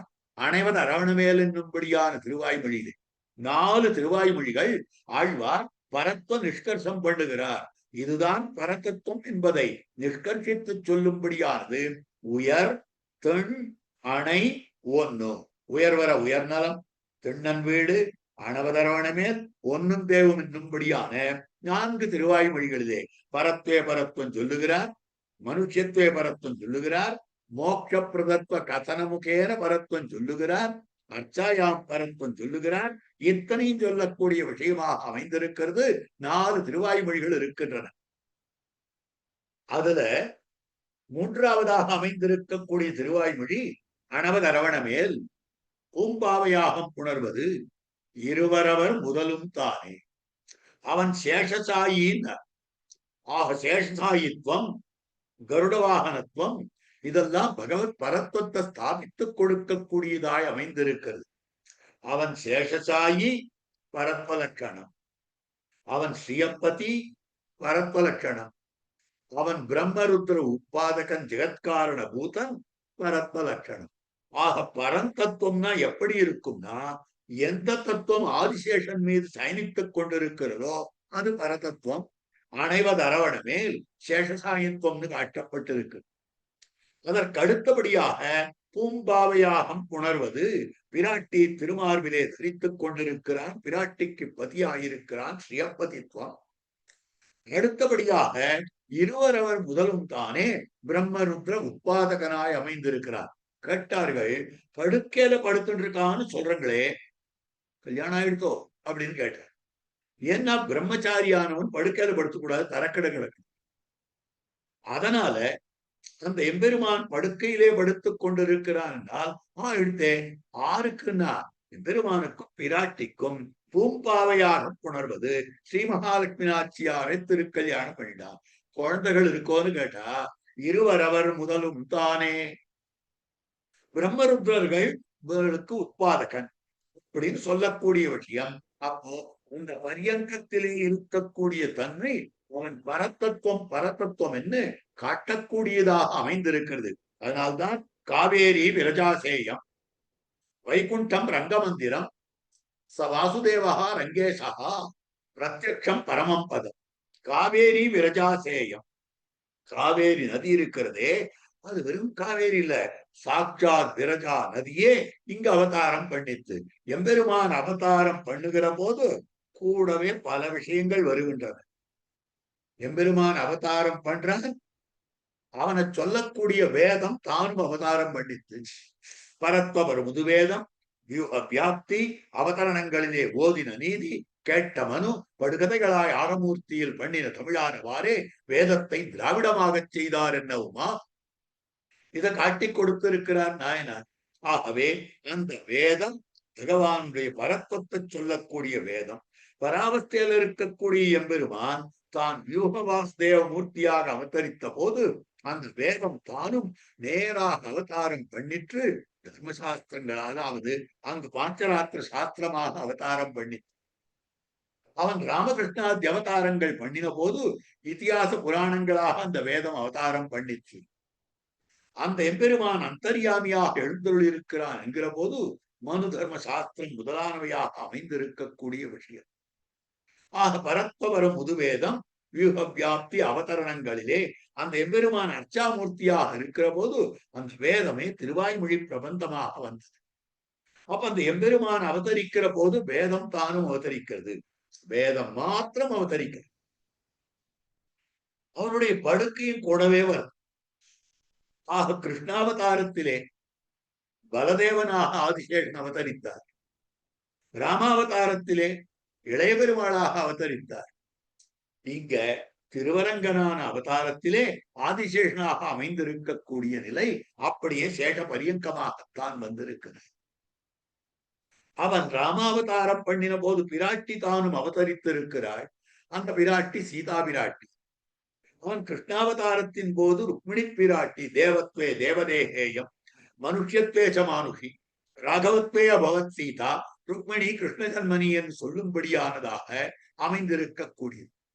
அதே போல அவனுடைய அந்த பரமபதத்திலே பிரவகிக்கக்கூடியதாய் அமைந்திருக்கக்கூடிய நதி விரஜா நதி. விரஜா நதின்னு பேர். அந்த விரஜா நதி தானும் அவதாரம் பண்ணுகிறது. எப்படி அவதாரம் பண்ணித்துனா ராமாவதார காலத்திலே சரையு நதியாக அவதாரம் பண்ணித்து, கிருஷ்ணாவதார காலத்திலே யமுனா நதியாக அவதாரம் பண்ணித்து, அவனுடைய அர்ச்சாவதாரமாக அர்ச்சாவதார மூல அந்தமாய் அமைந்திருக்கக்கூடிய திருவரங்கத்தன் பெருமானாக தான் அவதரித்திருக்கிற போது அந்த விரஜா நதி காவேரியாகத்தான் அவதாரம் பண்ணியிருக்கிறது. காவேரி விரஜாசேயம் வைகுண்டம் ரங்கமந்திரம். வைகுண்டம் ரங்கமந்திரம். ரங்கமந்திரம் என்பது அந்த திருவரங்க விமானம். சாட்சாத் ஸ்ரீவைகுண்டம் திருவரங்க மந்திரம் அந்த சந்நிதி. ச வாசுதேவா ரங்கேஷா பரவாசுதேவா ரங்கேஷா. பரமபதத்திலே இருக்கக்கூடிய அந்த எம்பெருமான் தான் சாட்சாத் எம்பெருமான். அதனால்தான் சேஷித்வம் பரஸ்ய பிரம்மணோ எத்திர சேஷித்வம் புடமீட்சியதே. அந்த பரபிரம்மே இங்கு திருவரங்கத்தெம்பெருமானாக அவதரிக்கக்கூடியது. ஆக பிரத்யக்ஷம் பரமம் பதம். ஆக அது பரோட்சமான பரம பதம். அது தேசாந்தரத்தில் இருக்கு, தேகாந்தரத்துல கொண்டு பார்க்க வேண்டி இருக்கிறது.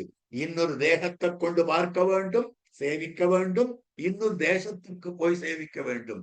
நாம இங்கே காண இப்பிறப்பே மகிழ்வர் என்னும்படியாக இந்த இடத்திலேயே நாம இந்த பூமியிலேயே இன்னொரு தேகம் எடுத்துக்கொண்டு போக வேண்டாதபடியாக பிரத்யக்ஷம் பரமபதம் நேரே கண்ணாலே காணக்கூடிய அற்புதமான திவ்யமா அவஸ்தாரமாக அமைந்திருக்கக்கூடியது அப்படின்னு சொல்லப்படுகிறது.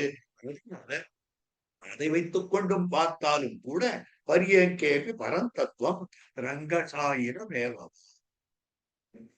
ஆக ஏவையா ரங்கசாயியாக அமைந்திருக்கக்கூடிய அந்த எம்பெருமானுக்கு பரியங்கமாக படுக்கையாக இருந்தவர் அங்கிருந்து எழுந்து வந்துட்டார். உள்மூல மாமனிகளாக வந்தார். ஆக நிற்கிறாரே ஆதிசேஷன் படுத்துட்டு தானே இருப்பார், அவனுக்கு படுக்கையா தான் இருப்பார். அங்க அப்படி இருக்காங்க. வெளியில எப்படி நிற்கிறார்?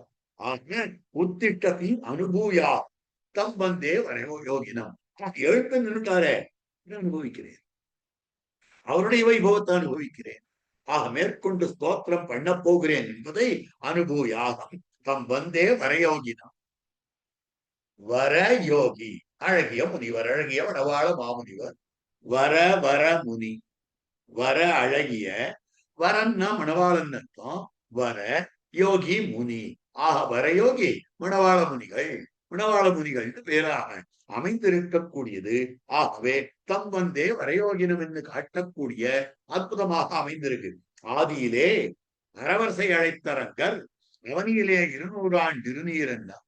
பாதியிலே உடையவராய் வந்து தோன்றி பரமபதம் நாடியவர் போவேன் என்ன நீதியாய் முன்போல நிற்க நாடி நிறுவதன நிறைவேற்றி வாருமென்னா சாதாரண மெனுவா வருடங்களில் பந்துலா மூலனாய் வந்தவராக அமைந்திருக்கக்கூடியவர். ஆக அரவரசை அழைத்து அரங்கர் அவனியிலே 200 ஆண்டு திருநீர் என்றார். ஆதிசேஷனிடத்திலே எம்பெருமான் நியமிக்கிறார்.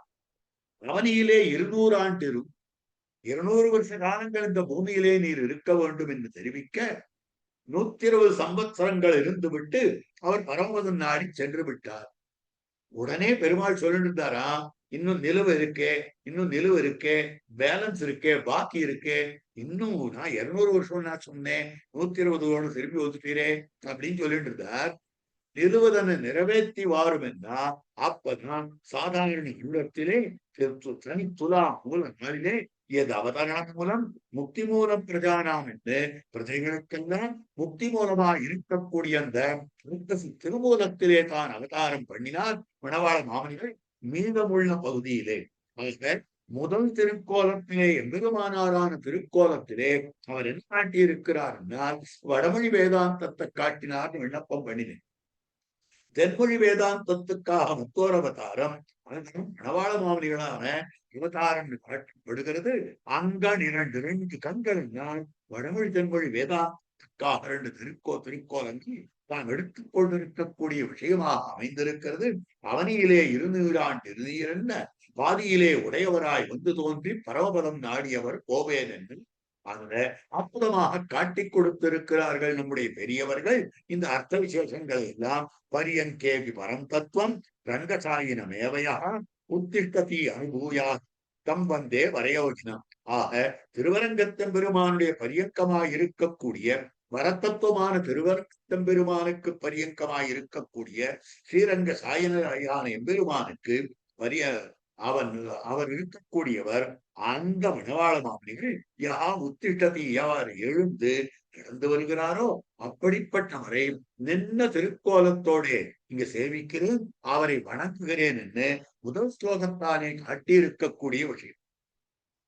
அடுத்தபடியாக 2வது ஸ்லோகம் உஷசி உத்தாய லோகாரிய பிரமுக ஆச்சாரிய சூக்திபிகி உச்சைஹி ஸ்துத்வா அத கோவிந்தம் தத்தத் திவ்யஸ்தலாஞ்சிதம். ஆச்சரியமான அர்த்தம் காட்டப்படும்.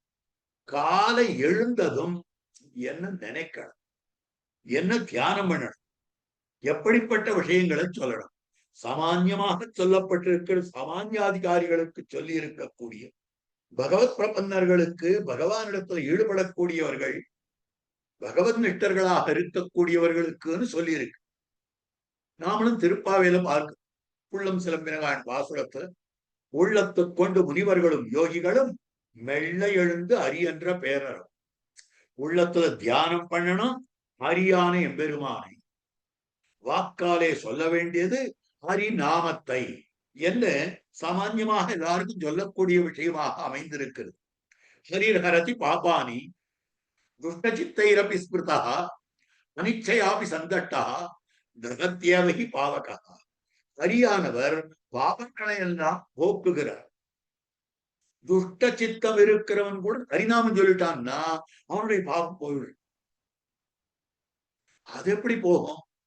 அவனுக்குதான் துஷ்ட சித்தமாச்சே. அப்படின்னா அனிச்சையாபி சந்தட்டா, விருப்பம் இல்லாத நெருப்ப தொட்டாயோ இவன் விருப்பம் இல்லாத தொடுறான், இவனுக்கு சுடக்கூடாதுன்னு இருக்குமா? விருப்பம் இல்லாமல் நெருப்பை தொட்டாலும் சுட்டுவிடும். அதே போல ஹரிநாமம் தற்காரியத்தை செய்யும்.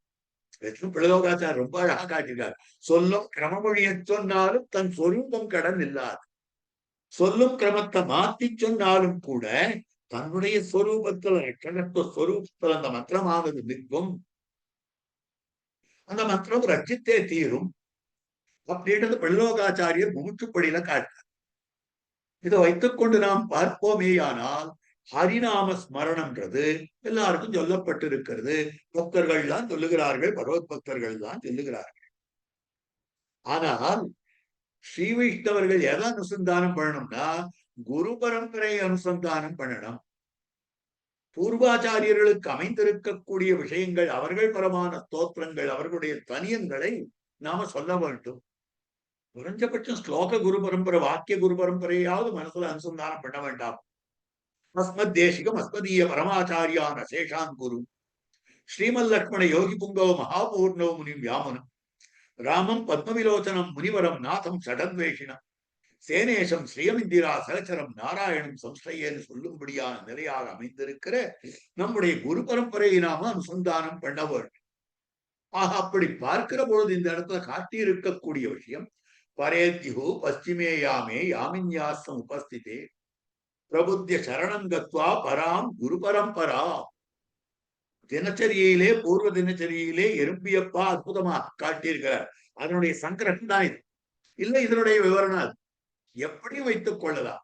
ஆக கோவிலண்ணன் சாதித்ததற்கு விவரணமாக தினச்சரியை அமைந்திருக்கிறது. அல்லது அந்த தினச்சரியையை சங்கிரகித்து கோயிலண்ணன் சுவாமி சாதித்திருக்கிறார் என்று எப்படி வேணாலும் இதனை கொள்ளலாம். இப்படி அமைந்திருக்கக்கூடியது. ஆகவே பரேத்யு பশ্চিமேயாமே பின்னால வேளையில பரேத்யு பশ্চিமேயாமே பிரபுத்திய சரணம் கத்வா எழுந்து சரணம் கத்வா பராம் குரு பரம்பரா குரு பரம்பரையை சரணமாக அடைந்தார். இப்போ உச்ச ஸ்வரத்தாலே அந்த ஆச்சாரியர்களுடைய ஸ்ரீசூக்திகள் தான் ஆச்சாரியர்களை பத்தின ஸ்ரீசூக்திகள். இந்த இடத்துல நடக்கக்கூடியது லோகாரிய பிரமுக ஆச்சாரிய சூக்திபிகி. லோகாச்சாரியர் முதலான அந்த ஆச்சாரியர்களுடைய சூக்திகள், நல்வார்த்தைகள். அவ சொன்ன வார்த்தைகளையும் வச்சுக்கலாம், அவ பண்ணியிருக்கக்கூடிய திவ்ய சூக்திகளையும் கொள்ளலாம், அவளை பத்தின திவ்ய சூக்திகள்னு சொல்லலாம். எதுவாகவும் அமைந்திருக்கக்கூடியது லோகாச்சாரிய பிரமுகாச்சாரிய சூக்திபிகி. சூக்திகளாலே உச்சை ஸ்துத்வாக்கு உறக்க ஸ்தோத்திரம் பண்ணி அவர்களை ஸ்தோத்திரம் பண்ண வேண்டும். ஆக ஆச்சாரிய ஸ்துதி நமக்கு எதுனாக்கா ஜப்தவ்யம் குரு பரம்பரையும் துவயம்னு காட்டப்பட்டிருக்கிறது. ஆக நமக்கு ஜபிக்கத்தக்கது எது, எதை ஜபம் பண்ணணும் நாம அப்படின்னா நம்ம ஆச்சாரிய பரம்பரையை ஜபம் பண்ணணும், துவயமந்திரத்தை ஜபம் பண்ணணும் அப்படின்னு சொல்லும்படியான விஷயமாக அமைந்திருக்கிறது. ஆகவே உச்சை ஸ்துத்வாக கோவிந்தம், அதற்கு பிறகு கோவிந்தன். கோவிந்தன் சொன்னபடியாலே கோவிந்த மந்திரம் இல்ல, கோவிந்த நாமத்தை சொல்லல. இந்த இடத்துல திருமந்திரத்வய சரம ஸ்லோகங்களாக ரகசியத்ரயம் நம் ஆச்சாரியர்கள் காட்டியிருக்கக்கூடிய அழகான திருவாக்கு அமைந்திருக்கிறது. குரு பரம்பரையை ஒழிந்த துவயானுசந்தானமும் தேவதாந்திர பஜனத்தோடுக்கும்னு காட்டுகிறார். துவயத்த மந்திரத்தை சொல்றோம்னா குரு பரம்பரை சொல்லாத சொல்லலாம். ஆக குரு பரம்பரையை முதல்ல அனுசந்தானம் பண்ண வேண்டும். எங்க ஆச்சாரியன் இந்த துவய மந்திரத்தை சொன்னார், அவருக்கு அவர் ஆச்சாரியன் சொன்னார், அவருக்கு அவராச்சாரியன் சொன்னார், எம்பெருமானார் சொன்னார், அப்படியே போகணும். அப்படி சென்று கொண்டு அஸ்மத் குருபியோ நம, அஸ்மத் பரம குருபியோ நம, அஸ்மத் சர்வ குருபியோ நம, ஸ்ரீமதே ராமானுஜாய நம, ஸ்ரீ பராங்குசதாசாய நம, ஸ்ரீமத் யாமுன முனியே நம, ஸ்ரீ ராமமிஸ்ராய நம, ஸ்ரீ புண்டரீகாட்சாய நம, ஸ்ரீமத் நாதமுனியே நம, ஸ்ரீமதே சடகோபாய நம, ஸ்ரீமதே விஸ்வக்சேனாய நம, ஸ்ரீயை நம, ஸ்ரீதராய நம. இந்த வாக்கியங்களை சொல்ல வேண்டாமா? அவரவர்கள் தங்களுடைய ஆச்சாரியனுடைய தனியன்னு சொல்ல வேண்டாம்? ஆக சுவாச்சாரியனுடைய தனியன்னு சொல்லணும், ஆச்சாரிய பரம்பரை தனியன்னு சொல்லணும். இதெல்லாம் நாம் மனப்பாடமாக வைத்துக் கொள்ள வேண்டும். ஆக இதைத்தான் அனுஷ்டானத்துல காட்டிக் கொண்டிருக்கக்கூடிய விஷயம். அதனால்தான் இந்த இடத்துல அனுஷ்டானம் முக்கியமாக அமைந்திருக்கக்கூடியதுன்னு சொல்லும்படியான விஷயம். உச்சை ஸ்துத்வாத்து கோவிந்த் தத் திவ்யஸ்தலாஞ்சிதம். அதுக்கு மேல அவருடைய திவ்யதேசங்கள், அதாவது பரத்வாதி பஞ்சகம் எம்பெருமான் எழுந்தருள் இருக்கிறானே அந்த திவ்யதேசங்களை சொல்லணும். நித்தியம் கார்த்தால பிராத்தருத்தாய் எப்பட்டேன்னு சொல்லுகிறார் போலே விடியற்கால வேளையில இந்த குரு பரம்பரையை ஸ்தோத்திரம் பண்ணிவிட்டு நாம பரத்வாதி பஞ்சகாதி ஸ்தோத்திரங்களை எல்லாம் சொல்ல வேண்டும். எம்பெருமான் எழுந்தருள் இருக்கக்கூடிய திவ்ய இடங்களிலே அந்த ஸ்தோத்திரங்களை எல்லாம் சொல்ல வேண்டும். தியாத்வா ரகசிய திருதயம் தத்துவ யாதாத்ம தர்ப்பணம் பரவியூகாதிகான் பத்யுகு பிரகாரான் பிரணிதாயச்சா. அதத்தான் தத்ய திவ்யஸ்தலாஞ்சிதம் ஆக பரத்வாதி பஞ்சகம் என்று நடாள் காட்டிக் கொடுத்திருக்கிறார். எம்பெருமான் பரத்வத்தில் இருக்கிறான், அந்த வைபவத்துக்கு ஸ்லோகம். எம்பெருமான் வியூகத்தில் இருக்கிறான், அந்த வைபவத்துக்கு ஸ்லோகம். எம்பெருமான் அவதாரங்கள் பண்ணினான், அந்த வைபவத்துக்கு ஸ்லோகம். எம்பெருமான் அந்தர்யாமியாயிருக்கிறான், அந்த வைபவத்துக்கு ஸ்லோகம். அதே மாதிரி எம்பெருமான் அர்ச்சாஸ்தலங்களிலே எழுந்தொழிருக்கிறான், அதுக்கு ஸ்லோகம். இதெல்லாம் அனுசந்தானம் பண்ணணும். இதைத்தான் காட்டுறார். தத்த திவ்யஸ்தலாஞ்சிதம். எப்படி உஷசி உத்தாய விடியற்காலையிலே உஷசி உஷக்காலத்திலே சொல்லப்படும். சூரியோதயத்துக்கு முன்னால் உஷக்காலம்னு சொல்றது அந்த காலத்துல எழுந்திருக்க வேண்டும். யாருக்குமே எந்த அதிகாரியா இருந்தாலும் சூரியோதயத்துக்கு முன்னாலே எழுந்து விட வேண்டும், விழித்து விட வேண்டும். இதுதான் சாஸ்திரம் சொல்றது. சூரியன் உதிச்ச பிற்பாடு எழுந்திருக்கிறது அதெல்லாம் அனுஷ்டானம் எல்லாம் கிடையாது. நம்முடைய பூர்வர்கள் ஒரு நாளும் அது மாதிரி பண்ணது கிடையாது. நம்ம பெரியவர்கள் கிரகங்கள்லயே ஒரு நாளும் பண்ணது கிடையாது. அந்த மாதிரி முன் காலத்துல இருந்தது. அப்ப பார்க்கிற போது உஷசி உத்தாய லோகாச்சாரியர் முதலான ஆச்சாரியர்களுடைய திவிசூக்திகளை எல்லாம் உயர்ந்த குரலிலே சொல்லிக் கொண்டு கோவிந்தம் தத்த திவ்யஸ்தலாஞ்சிதம் ஆக அந்த கோவிந்தனையும் ஸ்தோத்திரம் பண்ணுவார். அந்த எம்பெருமானுடைய பரமான ஸ்தோத்திரங்களை எல்லாம் சொல்லிக் கொண்டிருக்கக்கூடியவர். அதுக்கு அடுத்தபடியாக மூன்றாவது ஸ்லோகத்திலே காட்டும்படியான ஆச்சரியமான விஷயம். காவேரியாக கமலோத்பாசி சம்ஸ்பிருஷ்ய சலிலம் சுபம் கோவிந்த குணசீலாதி தியாத்வா அஸ்ரு கலிலானனா. அவர் எப்படி இருக்கிறார்னா, அனுஷ்டானத்துக்கு காவேரிக்கு சென்று அனுஷ்டானம். நதி தீரத்தில் இருக்கிறவர்கள் நதி ஸ்நானம் பண்ணுவது என்பது சர்வஸ்ரேஷ்டம். தினமுமாக காவேரி நதியிலே நீராடுவது.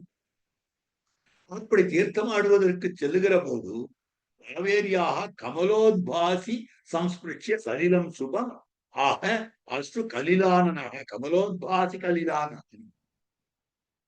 அவருடைய திருமுக மண்டலம் எப்படி இருக்கிறதுன்னா, செந்தாமரையை போலே அமைந்திருக்கக்கூடியது. தாமரை போன்ற திருமுக மண்டலம் படைத்தவராய் அமைந்திருக்கக்கூடியவர்.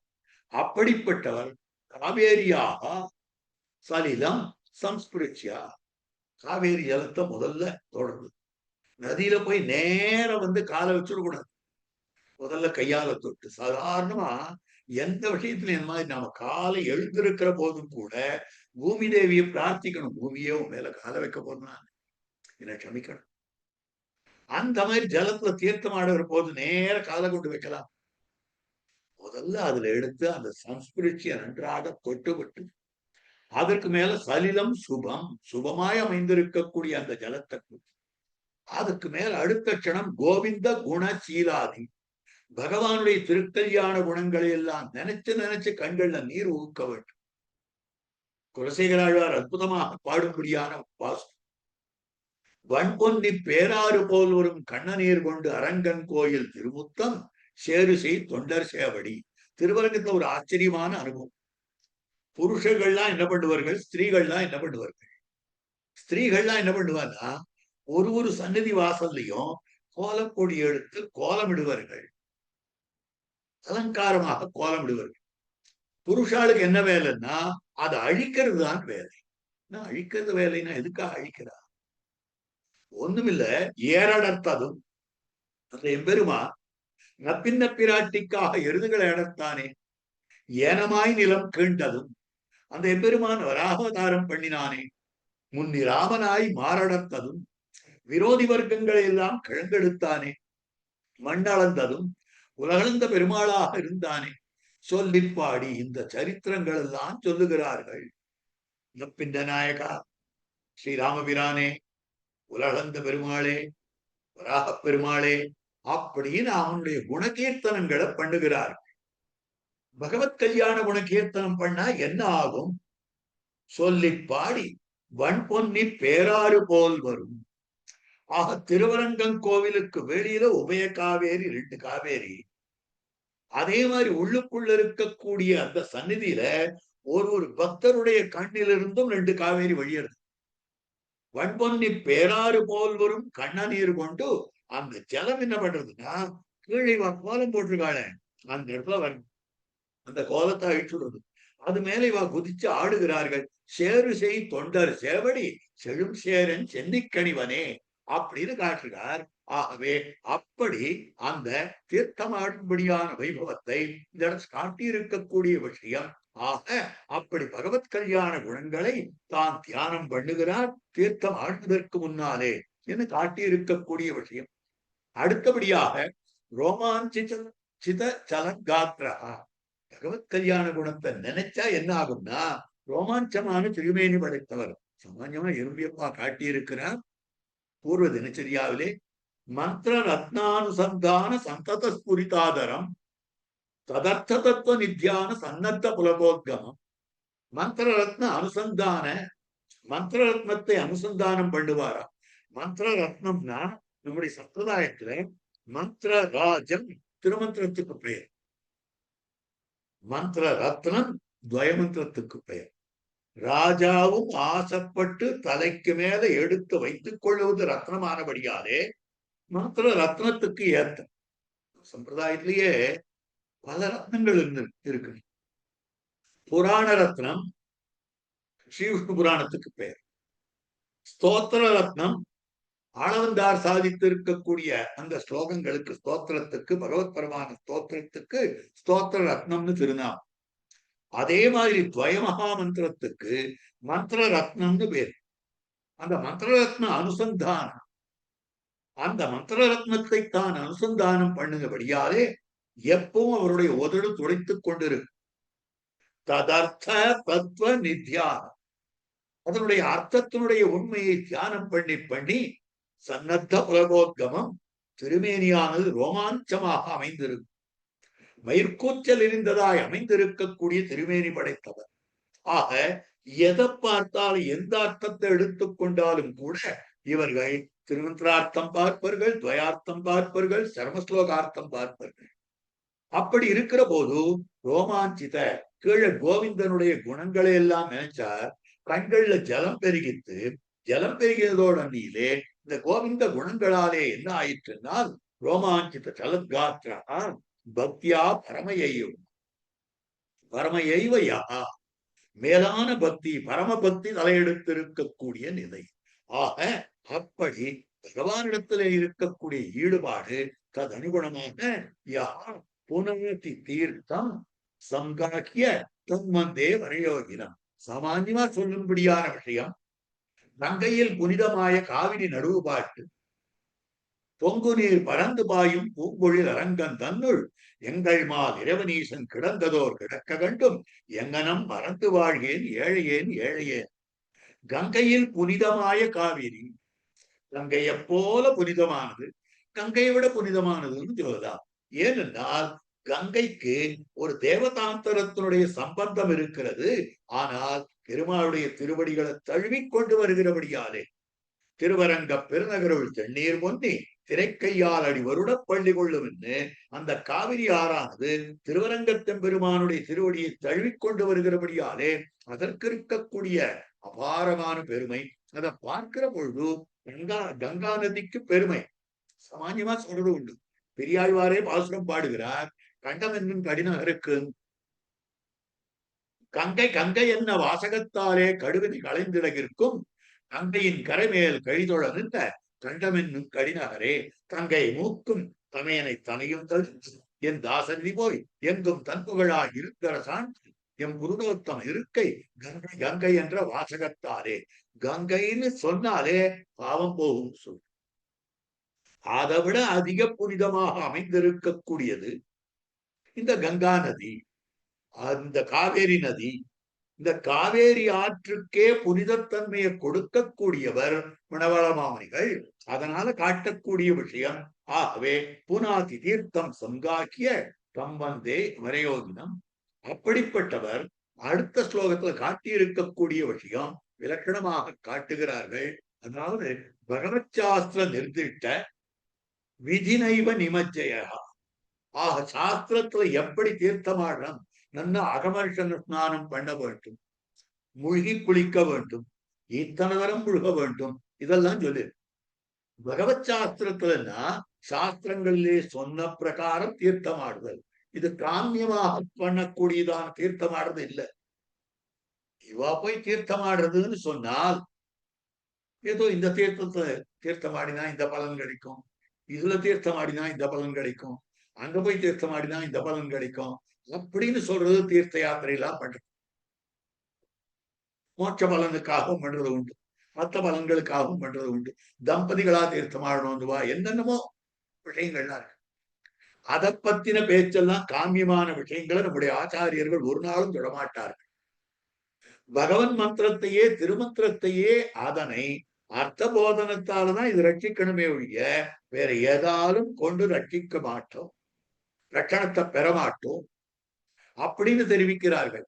திருமந்திரத்தை கூட ஜபம் பண்ணி இவா ரட்சணத்தை பெறமாட்டார்கள், ஹோமம் பண்ணி ரட்சணத்தை பெறமாட்டார்கள். இது மந்திரமாக இருந்தாலும் இவாளை தானா ரட்சிக்கிறது. எப்படி ரட்சிக்கிறதுனா தன்னுடைய அர்த்தத்தை சொல்லிக் கொடுத்து ரட்சிக்கிறது. ஏனென்று கேட்டால் ஸ்ரீ வைஷ்ணவர்களான ஆச்சாரிய வரியர்கள் நம்முடைய சம்பிரதாயத்திலே எப்படி அமைந்திருக்குன்னா பகவான் தான் ரட்சகனே ஒழிய நம்முடைய முயற்சி எதுவும் ரட்சகம் கிடையாது. எந்த விதமான விஷயத்தையும் ரட்சகமாக கொள்ள வேண்டும். வேறொரு சேத்தனையோ அச்சேதனத்தையோ நாம ரட்சகமாக கொள்ள முடியாது. அப்படி பார்க்கிற பொழுது சாஸ்திரத்துல இப்படி சொல்லி இருக்கிறது பண்ணியாக வேண்டும். அதுதான் இவர்கள் அனுஷ்டானம் பண்ணுவார்கள்.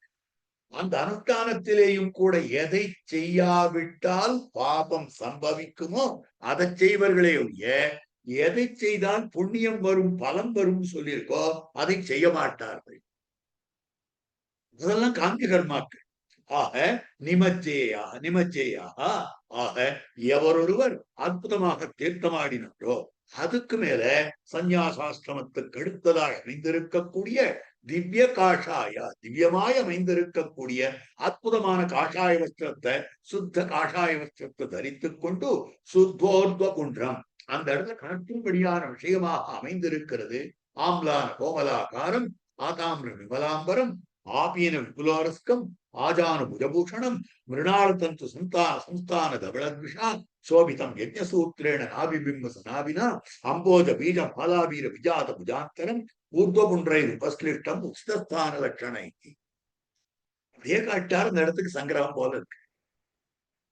என்னென்ன அர்த்தம் காட்டப்படுதுன்னா சுத்தோர்புன்றார் ஹரிபாத துவயாகிருத்தியான ராமானுஜாக்கிய பீഠத்துடன் கூடியிருக்கக்கூடிய விலட்சணமான சுத்தமான ஊர்துவபுன்றம் அதற்கு உண்டான இடத்திலே கேசவாதி துவாரச நாமங்களையும் சாத்திக் கொள்ளும்படியான நிலை.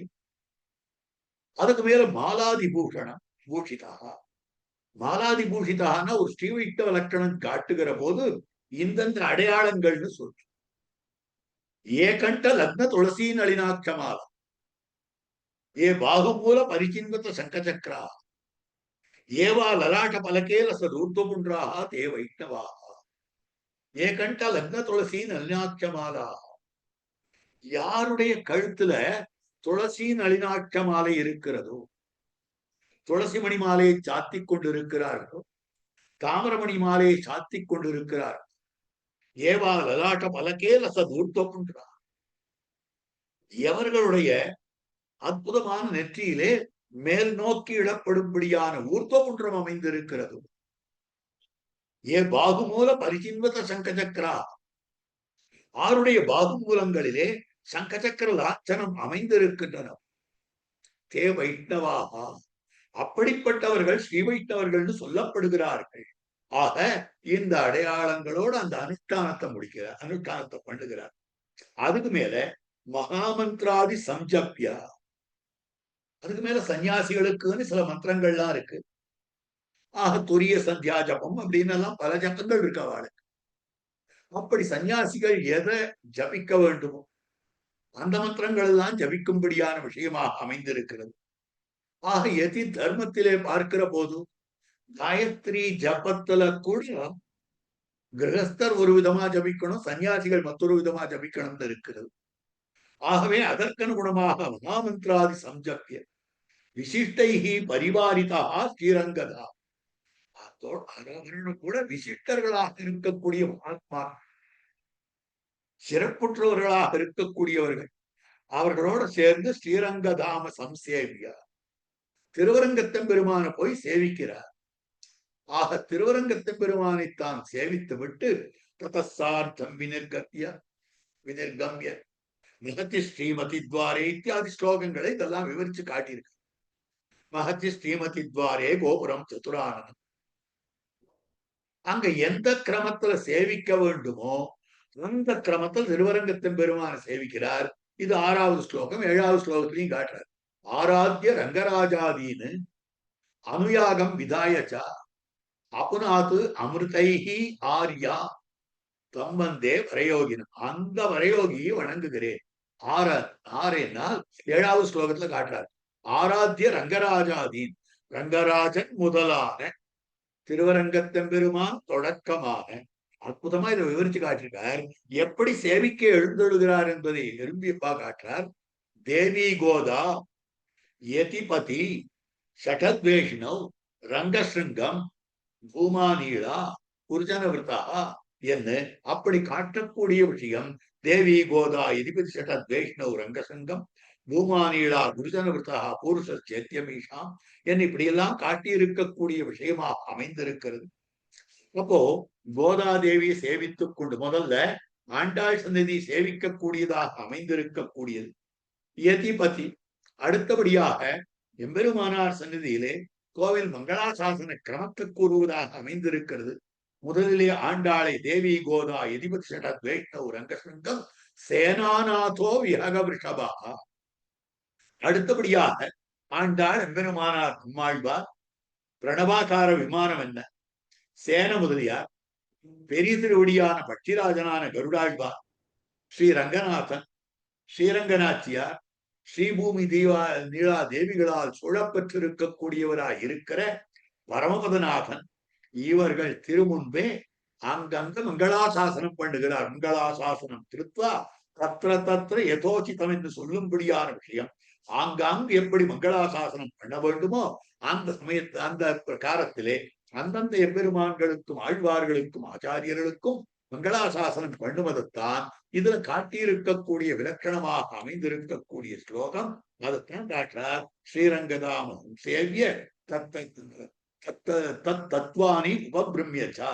அதுக்கு மேலே இந்த மகாத்மாக்களை ஜபிக்கிறார்னு சொன்னேனே, அதுல அந்தந்த இடத்துல இருக்கக்கூடிய தத்துவார்த்தங்கள் என்ன, பெருமான் எப்படி எழுந்தொழி இருக்கிறார், எதுக்காக இப்படிலாம் எழுந்தொழி இருக்கிறார் என்று தன்னோட கூட வருபவர்களுக்கெல்லாம் அவர் தெரிவிக்கக்கூடிய விஷயம்.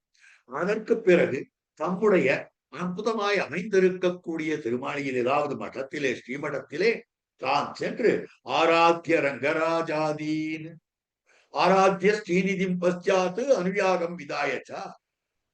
அதுதான் கடைசியில் 7வது ஸ்லோகத்தில் காட்டக்கூடியது. அந்த ரங்கராஜாதீன் ரங்கராஜன் முதலானவர்களை எல்லாம் திருவாராதனம் பண்ணி அனுயாகம் விதாயச்சா.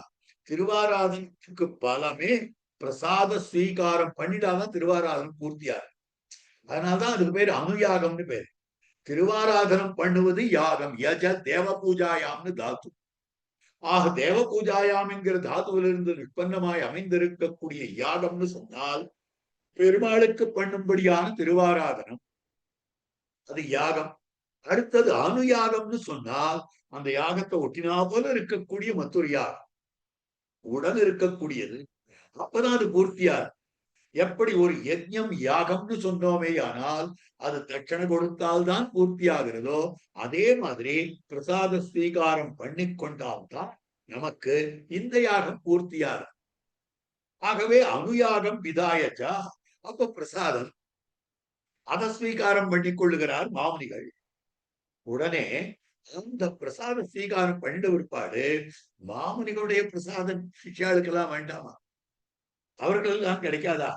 அதனால அபுநாது அமிர்தைஹி ஆர்யா, இந்த அமிர்தத்தினால ஆரியர்களை அங்க இருக்கக்கூடிய கூடியிருக்கக்கூடிய சிஷ்யர்கள் பெரியவர்கள் யார் யார் இருக்கிறார்களோ அவர்களுக்கு இந்த பிரசாத விநியோகம் பண்ணி அவர்கள் புனிதத்தை அடைகிறார்கள். ஆச்சாரியன் சந்நிதியில் ஒரு பிரசாதம் கிடைத்ததே ஆனால் அதை விட நம்ம புனிதப்படுத்தக்கூடியது எதுவுமே கிடையாது. ஆச்சாரியனுடைய ஸ்ரீபாத தீர்த்தம் கிடைத்ததே ஆனால் அதை விட நமக்கு க்ஷேமகரமானது எதுவும் கிடையாது. ஆச்சாரிய ஸ்ரீபாதத்து தீர்த்தத்துக்கு அத்தனை விதமான நம்ம சுத்திப்படுத்தக்கூடிய தன்மை அமைந்திருக்கு. 3 விஷயங்கள் நமக்கு சுத்திப்படுத்தக்கூடியதுன்னு சொல்லப்பட்டிருக்கிறது. ஒன்று கங்கா தீர்த்தம், மத்தொன்னு பஞ்சகவ்யம், மத்தொன்னு சேது ஸ்நானம்.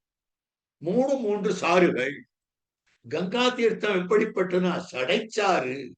பரமசிவனாருடைய சடையிலிருந்து வந்தது சடைச்சாறு.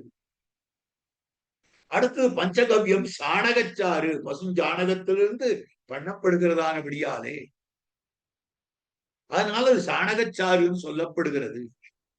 மத்தொன்னு சேத்து ஸ்நானம் என்னால் அது சமுத்திரம், உப்பு சமுத்திரமானபடியாலே லவண சமுத்திரம், அதனால அது உப்புச்சாறுன்னு சொல்லப்படுகிறது. இந்த 3 சாரும் நமக்கு சுத்தப்படுத்துவது எவ்வளவோ அதை விட பல மடங்கு அதிகமாக சுத்தப்படுத்துவதாக அமைந்திருக்கக்கூடியது ஆச்சாரியனுடைய ஸ்ரீபாத தீர்த்தம். அது நம்மை புனிதப்படுத்துறது. அதனால அபுநாத்து அமிர்தைஹி ஆர்யா அப்படின்னு இந்த இடத்துல தெரிவித்துக் கொள்ளலாம். ஆச்சாரியனுடைய ஸ்ரீபாத தீர்த்தம்னு எடுத்துக்கலாம், ஆச்சாரியன் அம் செய்த பிரசாதம்னு எடுத்துக்கலாம், ஆச்சாரிய கடாட்சம்னு எடுத்துக்கலாம். என்ன ஆச்சாரிய கடாட்சமே அமிர்த தாரையை போலே வருஷிக்கும். சுதீக்ஷண சுதா சிந்து வீச்சி விட்டேவ சீக்கரைஹி என்று தேவப்பெருமாடைய கடாட்ச விஷயமாக திருக்கச்சிலம்பிகள் காட்டுறார். அப்ப ஆச்சாரிய கடாட்சம்ன்றது ஒரு அமிர்த தாரை நம்ம புனிதப்படுத்தக்கூடியதாக அமைந்திருக்கக்கூடியது. ஆகவே அப்படி புனிதப்படுத்தக்கூடியவராய் அமைந்திருக்கக்கூடிய அந்த வரயோகியை வணங்குகிறேன்னு காட்டுறார். 7 ஸ்லோகம் ஆயிற்று. 8வது ஸ்லோகம் பெரிய ஸ்லோகமாக காட்டியிருக்கார். வந்தே சௌமிய வராகிரிய யோகினமகம். ஆக மணவாள மாமுனிகளாக அமைந்திருக்கக்கூடியவரை நான் வணங்குகிறேன். தியானாமிருதாஸ்வாதினம். ஆக பகவத் தியானத்திலேயே அந்த அமிர்தத்தையே சுவைத்துக் கொண்டிருக்கக்கூடியவராக அவரை வணங்குகிறேன். ஸ்ரீரங்காதிப பாத பங்குஜ பரிசரியா குணை காந்திகம். திருவரங்கத்தம் பெருமானுடைய திருவடித்தாமரைகளிலே கைங்கரியத்தையே மிகவும் விரும்புபவராக அமைந்திருக்கக்கூடியவர், அதிலேயே ஈடுபட்டவராக அமைந்திருக்கக்கூடியவர். ஆக்ஞா சாஸ்திர விதேகே அவிச்சுதமலா. பகவத் ஆக்ஞையாய் அமைந்திருக்கக்கூடிய சாஸ்திரங்கள் அமைந்திருக்கின்றனவே, சாஸ்திர விதிகள். அதுல ஒரு நாளும் நழுவாதவராய் இருக்கக்கூடியவராய் இருக்கிற சம்சாரி கந்த அசகம். சம்சாரிகளுடைய தொடர்பே இல்லாதவர். அப்படின்னா என்ன அர்த்தம்? சம்சாரிகளுக்கு உபதேசம் பண்ணுவார், ஆனால் இவர்களுடைய சம்சார சம்பந்தமானது ஒரு நாளும் அவரை பாதிக்காது. ஆக ஒரு நாளும் அவர் எப்படிப்பட்டவராக அமைந்திருந்தார் என்றால், இந்த சம்சாரத்தினுடைய கந்தமே தீ பக்தி ஆதி குணார்ணவம். அற்புதமான தனியன் திருவரங்கத்தம் பெருமான் ஸ்ரீசைலேஷ் தயாபாத்திர தனியனை சாதித்துக் கொடுத்திருக்கிறார் அழகாக. அதுல மணவாள மாமனிகளை காட்டுகிற போது ஸ்ரீசைலேஷ் தயாபாத்திரம் திருவாய்மொழி பிள்ளையினுடைய ஒரு பேரன்பிற்கு, தயைக்கு, கிருப்பைக்கு இலக்கானவராய் இருக்கக்கூடியவரை தீபக்தி ஆதி குணாண்டவம். தீனா ஞானம், அடுத்தது பக்தினா பக்தி, ஆதின்ற சப்தத்தால வைராக்கியம், வைராக்கிய நிதியாக இருக்கக்கூடியவர். அவருக்கு சம்சாரி சம்பந்தம் இருக்குமா? சம்சாரி சம்பந்தம் தான் இருக்கு. ஏதோ ஆதிசேஷனுடைய அவதார பூதர் நமக்காக இங்க வந்திருக்கிறார். எமக்காகவனோ இங்க ஆண்டாள் அவதரித்தான்றாங்க. அப்படி இருக்கிற பொழுது சம்சாரி கந்த அசகம். ஆகவே அதனை சகித்துக் கொள்ளவே மாட்டார். சாம்சாரிகமான விஷயங்கள் எதையும் சகித்துக் கொள்ளக்கூடியவர் என்றார். அப்படி காட்டக்கூடிய தீபக்தியாதி குணார்ணவம் யதீந்திர பிரவணம் வந்தேன். எம்பெருமானாரிடத்திலே அவ்வளவு பிராபண்யம் கொண்டிருக்கக்கூடியவர் அழகிய மணவாள மாமுனிவர். ஆகவே சம்சாரி கந்தாசகம் காலேஷு திருஷைவ காமித பலப்பிராப்தியை குருணா குரு வந்தே. அவரை வணங்குகிறேன். எதுக்காகனா முக்காலத்திலேயும் காமித பலப்பிராப்தியை குருணாம் குரும். ஆக காலேஷு திருஷு செய்வச்ச. ஆக முக்காலங்களிலேயும் நான் விரும்பும்படியான பலன். இவர் என்ன பலனை விரும்ப போறார்? ஆச்சாரிய கைங்கரியத்தை தான் விரும்ப போகிறார். பலன்றது இவருக்கு அதுதானே. ஆச்சாரிய கைங்கரியம் தவிர வேற ஏதாவது உண்டா? பகவத் கைங்கரியம், அதாவது